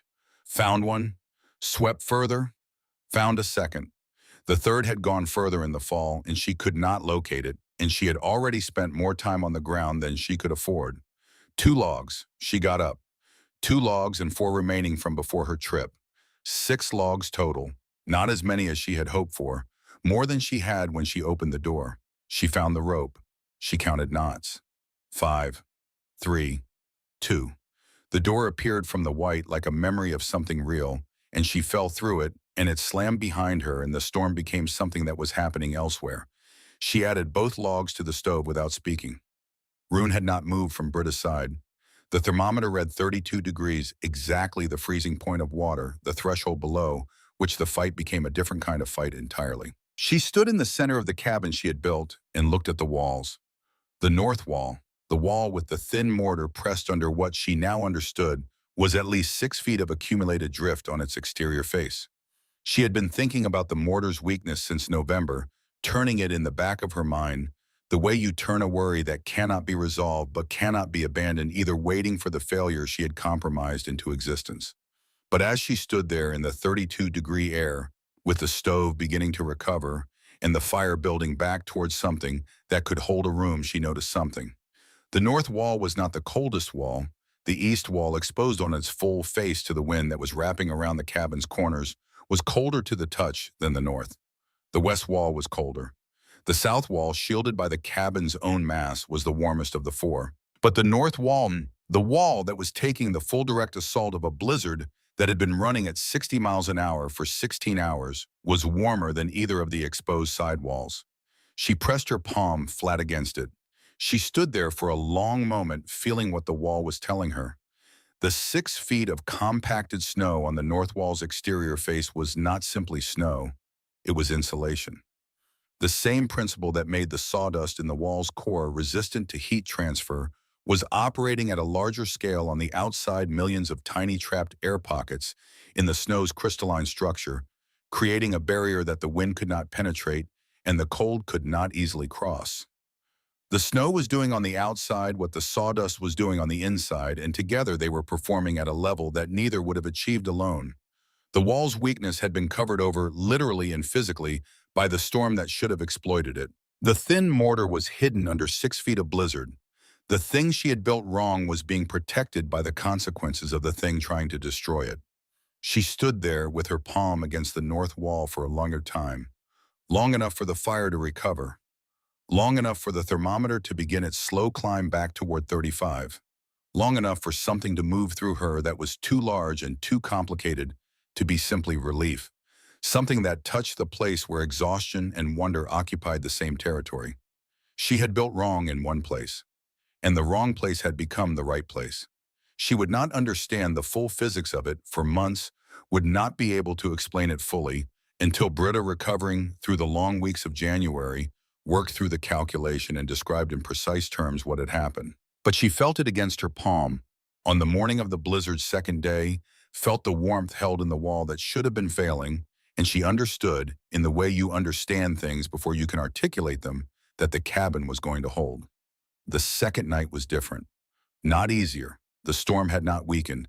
The temperature outside dropped past 30 below and kept falling, reaching the kind of cold that belongs to a different category of experience than ordinary winter.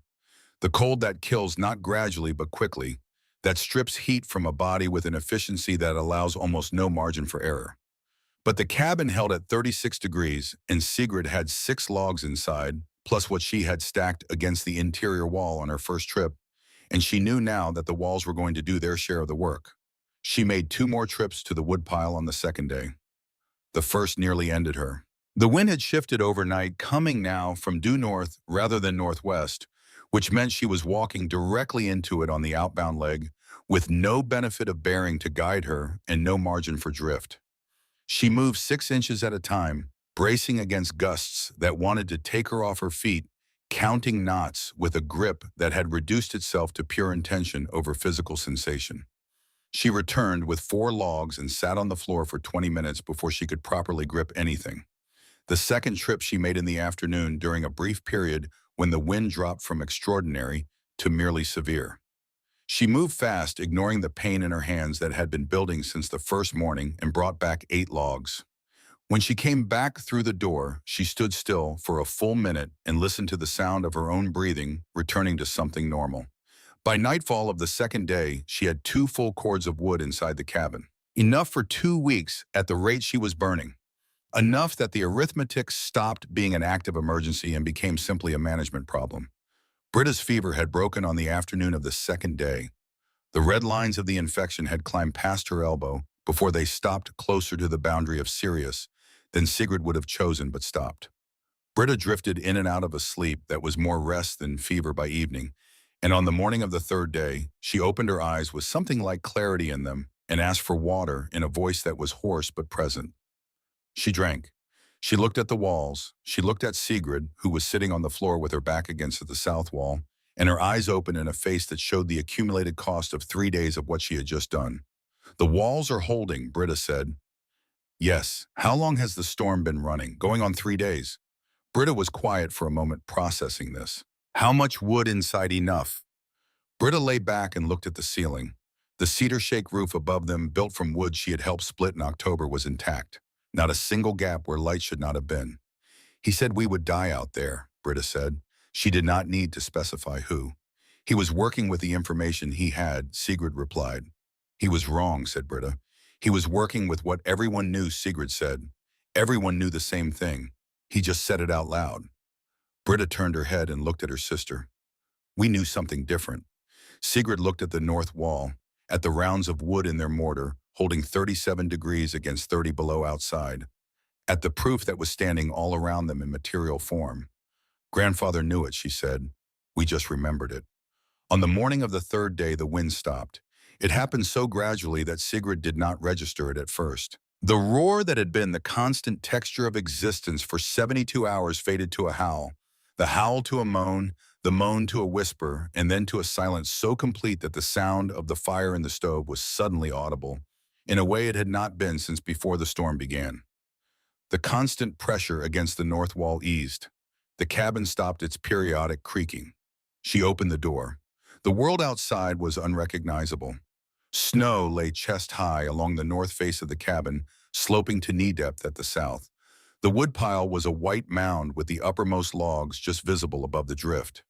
The stumps that marked her 40 acres were gone entirely, the landscape transformed into a series of long, smooth curves that bore no relationship to the ground beneath them. The temperature was 28 below zero. Not safe. Not anywhere near safe. but static. The lethal motion of the storm had ceased, and static cold was a different kind of problem than moving cold, a problem that patience and firewood and walls could solve. She spent the afternoon digging. A path to the woodpile first, then a path to the outhouse, then a wider space around the cabin's south face so that sunlight, when it found the angle to reach the wall, could do its slow work on the mortar. The snow was dense and heavy, wind-packed to a consistency that required actual effort rather than simply shoveling, and every movement sent pain through her frost-damaged hands that she acknowledged and continued working through. She hauled wood inside until her legs decided they were finished. Load after load until a full cord was stacked against the interior wall, more than she could burn in a month, more than she needed. But she had learned in the past 3 days that more was always the correct answer to the question of how much wood to have inside. That night, she slept for 11 hours. She woke to sunlight, real sunlight coming through the oiled paper windows in gold rectangles that fell across the dirt floor and held the particular warmth of midday January sun on snow. Not much warmth, not enough to matter in any practical way, but visible and present and honest. The sun simply doing what it does without reference to what had happened or what anyone thought about it. She opened the door and stepped outside into a world that smelled of cold and clean and the distant timber of spruce and pine that the storm had somehow carried into the air. The thermometer outside read 23 below. Without wind, 23 below was survivable. 23 below, without wind, was simply winter. She walked the perimeter of the cabin. She examined every wall with her hands in her eyes and the particular attention of someone who built it and knows exactly where every point of vulnerability is. She looked at the south wall, the first one built, the one with the best mortar and the most time to cure. She looked at the east and west walls. She looked at the north wall with its 6 feet of blizzard-packed snow still pressed against its face. There were no cracks in the mortar. There were no asks where rounds had shifted or loosened or been pushed out of true by the pressure of accumulated snow. The wall was exactly as she had built it, every compromise and every careful placement, every thin mortar bed, and every round of cedar or poplar that she had selected and debarked and set by hand. It had held. Britta appeared in the doorway behind her, her arm wrapped and held against her side, her face still showing the residue of 3 days of fever but upright. Standing. Present. We made it, Britta said. Sigrid stood in the January sunlight and looked at the cabin that should not exist, that had been built by 2 people with $4 and an axe, and stories from a grandfather who had seen something built this way in the mountains of a country they had left behind. Yes, she said. She did not trust herself to say more. The news came in pieces over the days that followed, the way news always travels in rural country, through the stops and starts of people moving between isolated places on roads that the blizzard had made treacherous. Sten Halverson was dead. He had survived the first day of the storm in his shelter 3 miles east. On the second day, during the brief period when the wind had dropped enough to be merely dangerous rather than lethal, he had made the decision that the worst was over.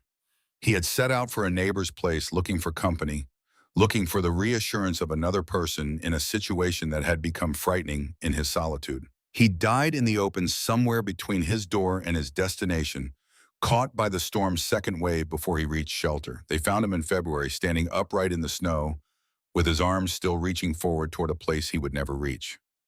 He had been 31 years old. His shelter, the one built from sawn lumber in the approved manner, had not failed structurally. The walls had held. But walls alone are not enough if a person makes a fatal decision about the weather, and the decision Halverson made was the kind that frontier life was full of, the small miscalculation that costs everything in conditions that have no tolerance for error. Magnus Halverson's cabin, 4 miles west, had survived with its family intact, but the survival had cost something. The log walls had cracked, chinking through November and December, as they cracked every year, and during the blizzard, the wind had found every gap with the methodical patience of something that has all the time in the world. They had fed their stove on 90-minute rotations around the clock, always one person awake, always one hand reaching for wood, burning through their winter supply in 3 days at a rate that left them with almost nothing for the weeks that followed. 4 cords, and Halverson's wife had suffered frostbite on both feet from the cold that penetrated the north wall during the worst hours of the second night. She would walk again. but she would walk with pain for the rest of her life. Magnus Halvorsen came on the 14th day of January. Sigrid heard the sound of snowshoes on crusted snow. Long before he came into view, the rhythmic compression of someone moving steadily through a landscape that required care and commitment. She was outside splitting wood when he emerged from the tree line to the west, a broad-shouldered shape, moving slowly through the brightness of a clear January morning, his breath pluming white in air that was still 15 below zero. He stopped at the edge of the clearing. He stood there looking at the cabin for a long time. Sigrid kept splitting wood. She could see him in her peripheral vision, standing still in the way that large, deliberate men stand still when they are arriving at something. He walked forward. His eyes moved over the walls with the systematic attention of an experienced builder, examining construction he has not seen before, checking for the things that matter for plumb and integrity, and the relationship between the different elements of a structure under stress. He walked the perimeter the way she had walked it after the storm, slowly touching the walls at intervals, reading them. When he reached the north face buried under the drift that was still 6 feet high against it, he stopped. He removed his mittens. He pressed both palms flat against the wall, the same gesture Sigrid had made herself on the morning after the storm when she was looking for the thing that was going to be wrong. He held his palms there for a long time with his eyes closed and his face doing something complicated. "This wall," he said finally, "is warmer than the inside of my cabin was during the storm." Sigrid set down her axe. "We burned one cord," she said. "A little more." Halvorsen took his hands from the wall and looked at them as though they had reported something he needed to verify before he could accept it. "We burned four," he said. His voice had the flat quality of a man delivering information he has had time to absorb, but not yet integrate. "We burned four cords, and my wife cannot put her feet on the ground without crying." The silence between them had the particular quality of silence that follows when the numbers have made their case, and there is nothing useful to add to them. He walked back to the front of the cabin and stood facing Sigrid.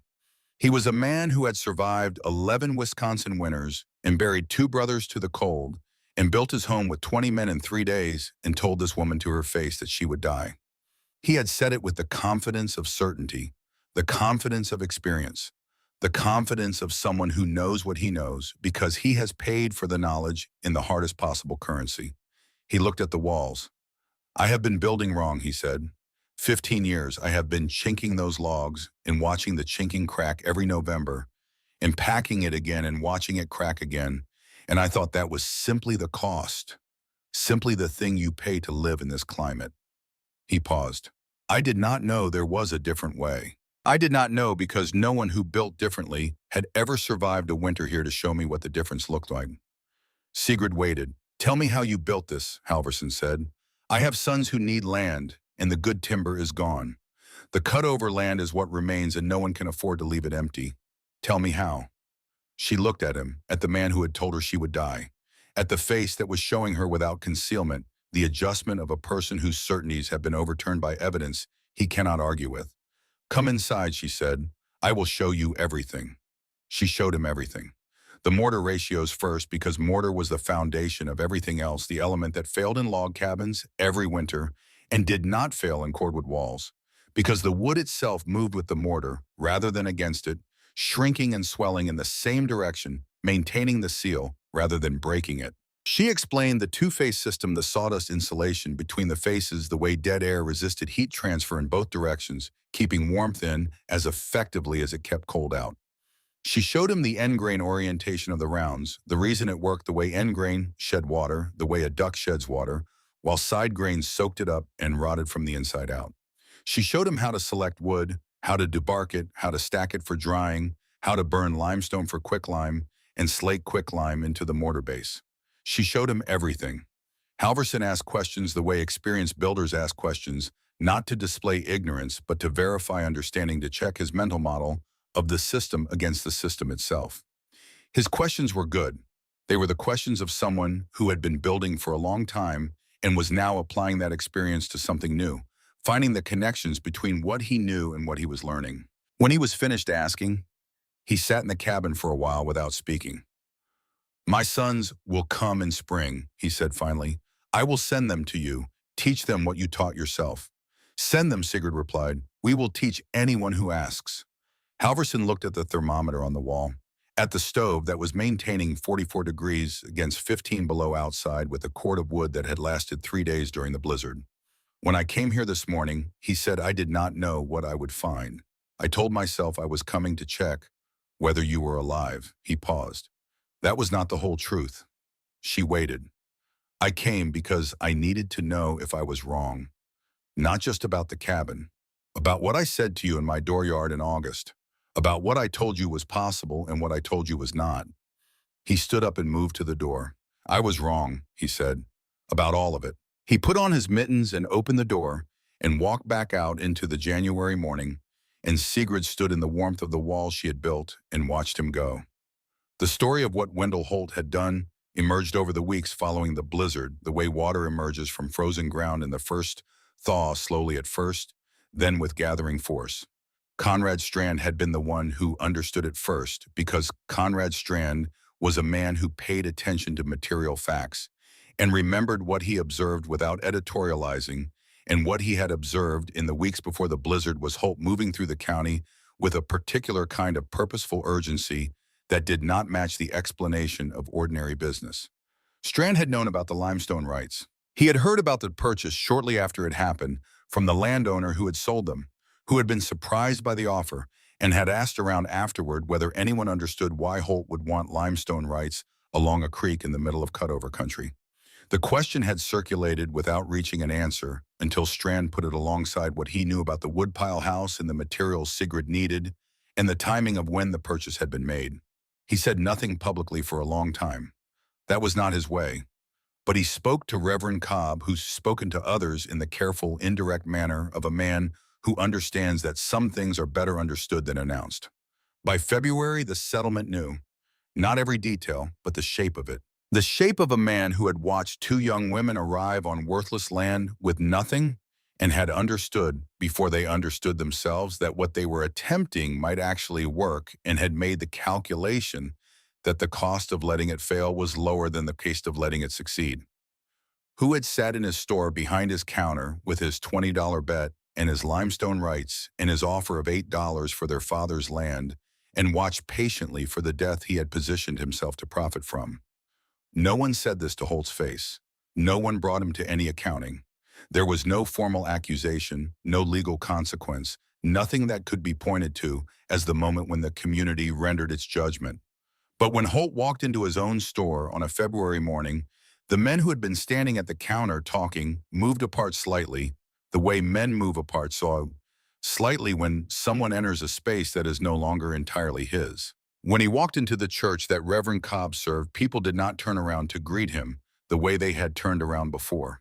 When he spoke in the settlement about practical matters, business and weather, and the state of the roads, people answered him in the minimal terms of people conducting necessary transactions and nothing more. Wendell Holt continued to operate his store. He continued to extend credit and hold debts and occupy the position he had built through years of careful accumulation. He never admitted to anything. He never again mentioned the woodpile house or the cabin that had survived the blizzard or the bet he had made and lost. He continued to live and work in Oconto County for many years, but he never again offered to buy Sigrid Voss's land. And the silence that surrounded him in the places where community gathers was the kind of silence that speaks more clearly than any verdict that carries in it the judgment of people who have decided what a person is made of and have quietly adjusted their relationship to that person accordingly. Holt had wanted them to fail. The walls had answered. Leif Strand began his own cabin in April when the ground had thawed enough to sink corner posts. He built it on 40 acres adjacent to the Voss parcel cutover land that his father had purchased through the winter, land that everyone had agreed was worthless for building until two Norwegian sisters had demonstrated that worthless was a conclusion about methods rather than materials. Sigrid and Britta worked beside him, teaching through doing, explaining the decisions as they made them, answering questions that were now coming not just from Leif, but from the families on the cutover land to the north who had heard about the woodpile house and come asking. The cabin went up faster than theirs had, 2 workers instead of 1 on the wall courses. A full spring and summer of building time instead of 8 weeks against a deadline. The mortar curing fully in warm weather rather than being stretched thin against approaching cold. Leif had time to do everything properly that Sigrid had done under pressure, and the things she had compromised out of necessity, he was able to do correctly because he had her experience to build on rather than starting from nothing. By midsummer, Leaf Strand had a home, 16 by 20 feet, 16-inch cordwood walls, two windows with real glass that Conrad had purchased in Green Bay as a gift for a son he was watching become someone he was proud of. It was modest by any standard except the one that mattered. It would hold heat through a Wisconsin winter. It would not crack. It would not fail. Conrad Strand started his own cordwood cabin that same summer. He built it with Leaf's help and Britta's design and the mortar knowledge he had absorbed from watching and asking questions over the past year. And when he was done, he stood in the cabin that was his and pressed his hands against the walls and thought about Marta, who had been stubborn like that, who had refused to stop until she had proved what she needed to prove, and he said something quiet that only the walls heard. Sigrid taught everyone who asked. Settlers from the cutover country to the north, families who had arrived too late to find straight timber and too poor to afford mill lumber.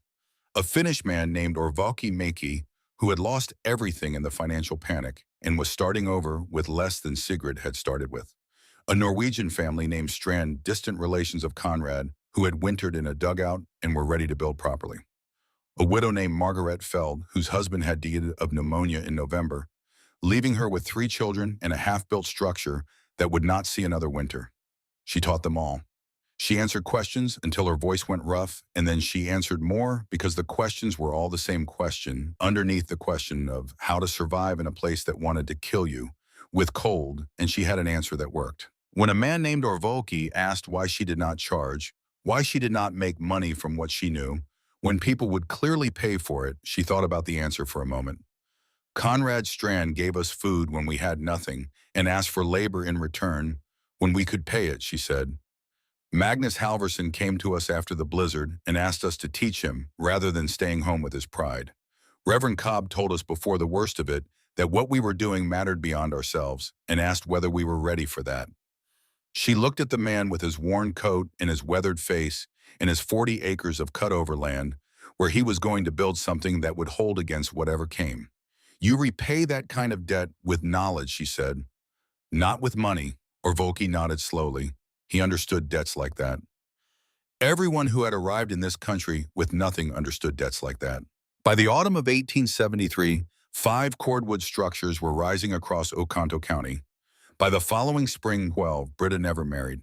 She stayed in Oconto County for the rest of her life, which was a long life, and she spent it doing what she was best at. Looking at pieces of land and understanding what could be built on them, working out the structural logic of buildings that other people wanted to exist, but did not know how to make exist. She became known throughout the county and eventually beyond it as the woman who could look at a parcel of cutover land and tell you exactly how to build on it, what the walls should be, how the roof should sit, where the stove should stand to make the most of what 16 inches of cordwood and mortar could hold. She never spoke about this as expertise. She spoke about it as remembering. She had a grandfather who told stories, and she had remembered the stories when it mattered. And everything that followed was simply the extension of that memory into material form. Sigrid married Leif Strand in the spring of 1876. The ceremony was small, Reverend Cobb officiating, Conrad Strand in the front row with tears on his face that he would not acknowledge under direct questioning. Britta beside her sister holding the flowers she had gathered that morning from the edges of the clearing where their father's land and Leif's land met the boundary between two things that were becoming one thing. Leif moved into the original cabin while they built the larger house, and in 1878 the larger house was finished 20 by 24 feet with proper bedrooms in a main room and 16-inch walls that Sigrid had designed and Leif had built. And Britta had improved with a mortar formula she had been refining for years, more flexible than the original, better suited to the freeze-thaw cycle, less likely to crack under the conditions that cracked everything eventually. The original cabin became a workshop, a tool room, a place to store lumber and materials, and the endless accumulation of things that a working farm requires. In winter, it served as overflow shelter for travelers caught by weather, for neighbors whose own stoves had gone cold, for anyone who knocked on the door when the temperature was dropping, and they needed somewhere to be that was above freezing. Rune grew old in the way that good dogs grow old slowly and with dignity, his muzzle going gray, and his pace on cold mornings becoming something more considered. his eyes staying bright and attentive long after his body had begun its gradual renegotiation with the effort of movement. He lived to see both cabins built. He lived to see the clearing that had been a tangle of stumps become a farm, the stumps grubbed out one at a time over years, the soil beneath them proving exactly as good as the railroad pamphlet had promised. He died in the spring of 1884 in the original cabin beside the stove where he had spent the worst night of the blizzard pressed against Britta's side.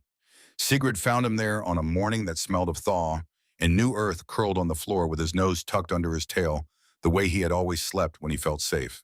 He had not suffered. He had simply stopped the way old dogs stop when their time has come, and they have decided that the people they loved are going to be all right without them. They buried him beside the east wall of the first cabin, under a cedar tree that Sigrid had planted in their second spring on the land, a tree that had grown tall enough by then to throw shade across the wall on summer afternoons. Britta carved his name into a flat stone from the creek bed, the same creek where they had found their limestone, the same creek that had given them the mortar that had held the walls. Rune, faithful to the end. The original cabin stood until 1939, 67 years. Through blizzards that killed people in better shelters. Through the great drought of the 1880s and the timber fires that swept through the county in 1894 and burned everything that would burn for 30 miles. Through the deaths of the people who built it and the births of the children of the people who built it and the growing up of those children into people who did not always know or remember where the cabin had come from or what it had cost. Sigrid Adlin. Born Sigrid Voss died in the spring of 1912 at the age of 59 in the larger house she and Leif had built together, surrounded by children and grandchildren, in the particular fullness of a life that has been spent making things that last. Leif had died 2 years before her in the winter of 1910, and she had continued without him, the way she had always continued, by doing what needed to be done, by finding the next thing and moving toward it. She was buried beside her father on land he had never seen but had bought believing in, and the ground that received her was the ground he had spent 3 years saving to own, and that felt right to everyone who stood there in the April mud, with the snow still deep in the shadowed places, and the first green things just beginning in the south-facing banks. Britta outlived her sister by 9 years. She died in the spring of 1921 at 66 in the house Sigrid had built, in a county that had more than 40 cordwood structures standing on land that everyone had once agreed was worthless for building. She died as she had lived, without ceremony, with her hands still calloused from work she had done that week, with her mind still clear and still engaged with the problems she found interesting, which were the problems of how to build things that would hold against whatever came. Her great-nephew was with her at the end, a boy of 12, Leif's grandson, who had been asking her for weeks to tell him again about the blizzard of January 1873, about the 2 nights when the world had been white and deadly, and the walls had stood between survival and its opposite. She looked at him from the bed. "The walls hold," she said. Her voice was quiet but steady, the same voice that had talked her sister out of despair in a ruined lime kiln in a cold October rain, the same voice that had answered questions about mortar ratios and end grain and the physics of dead air insulation to everyone who had ever asked. They always hold if you build them right. In the summer of 1939, a lightning strike started a fire in the dry wood of the original cabin's roof. The men who came to clear the rubble were practical men doing a practical job, and they worked through the wreckage with the focused efficiency of people who have a task to complete and a time to complete it in. They did not know what they were pulling apart. They did not know the story of the women who had built it, or the winter that had tested it, or the man who had stood in front of it and admitted he had been wrong for 15 years. They knew only what their hands told them, and what their hands told them was that the walls were still solid.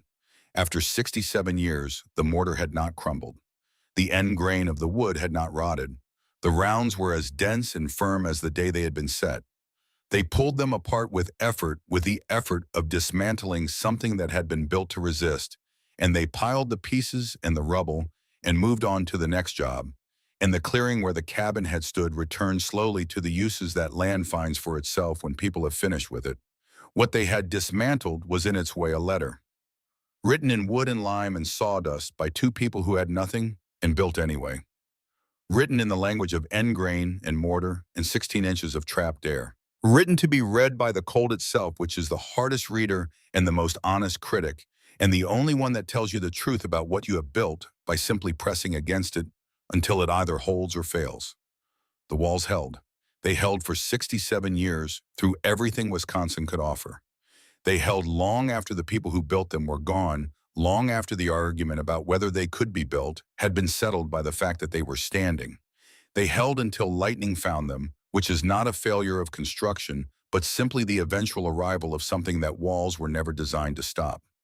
Decades after the cabin was gone, scholars and historians would begin to document the cordwood buildings of Wisconsin, the strange structures on cutover land that had outlasted the log cabins built by 20 men and the frame houses that cost $500. They traced the technique to the desperate settlements of the cutover country, to families who had arrived with nothing and built from what was available, who had found in the short knotted wood the loggers left behind exactly the material they needed for exactly the technique that worked. They called it folk architecture. They called it vernacular building. They documented approximately 90 surviving examples across the state and wrote carefully about the communities that had produced them. They did not know about Sigrid Voss. They did not know about Britta. They did not know about the 40 acres of useless land and the $4 in a boot, and the grandfather's stories about mountain farms in a country on the other side of an ocean. But they knew from what the walls had told them that whoever built these structures had understood something about building that most people had forgotten or perhaps had never known. That the short knotted wood everyone dismissed was not worthless. That thickness was insulation. That end grain was armor. That the trapped air between two faces of mortar was the difference between a wall that held and a wall that conducted cold like a wire conducts electricity, moving the warmth from where it was needed to where it was not. They knew all of this because the walls had survived to tell them. That is what walls do when they are built right. They stand after the people who built them are gone, and they tell the story of what those people knew, and they go on telling it for as long as they stand to anyone willing to put their hands against the surface and listen.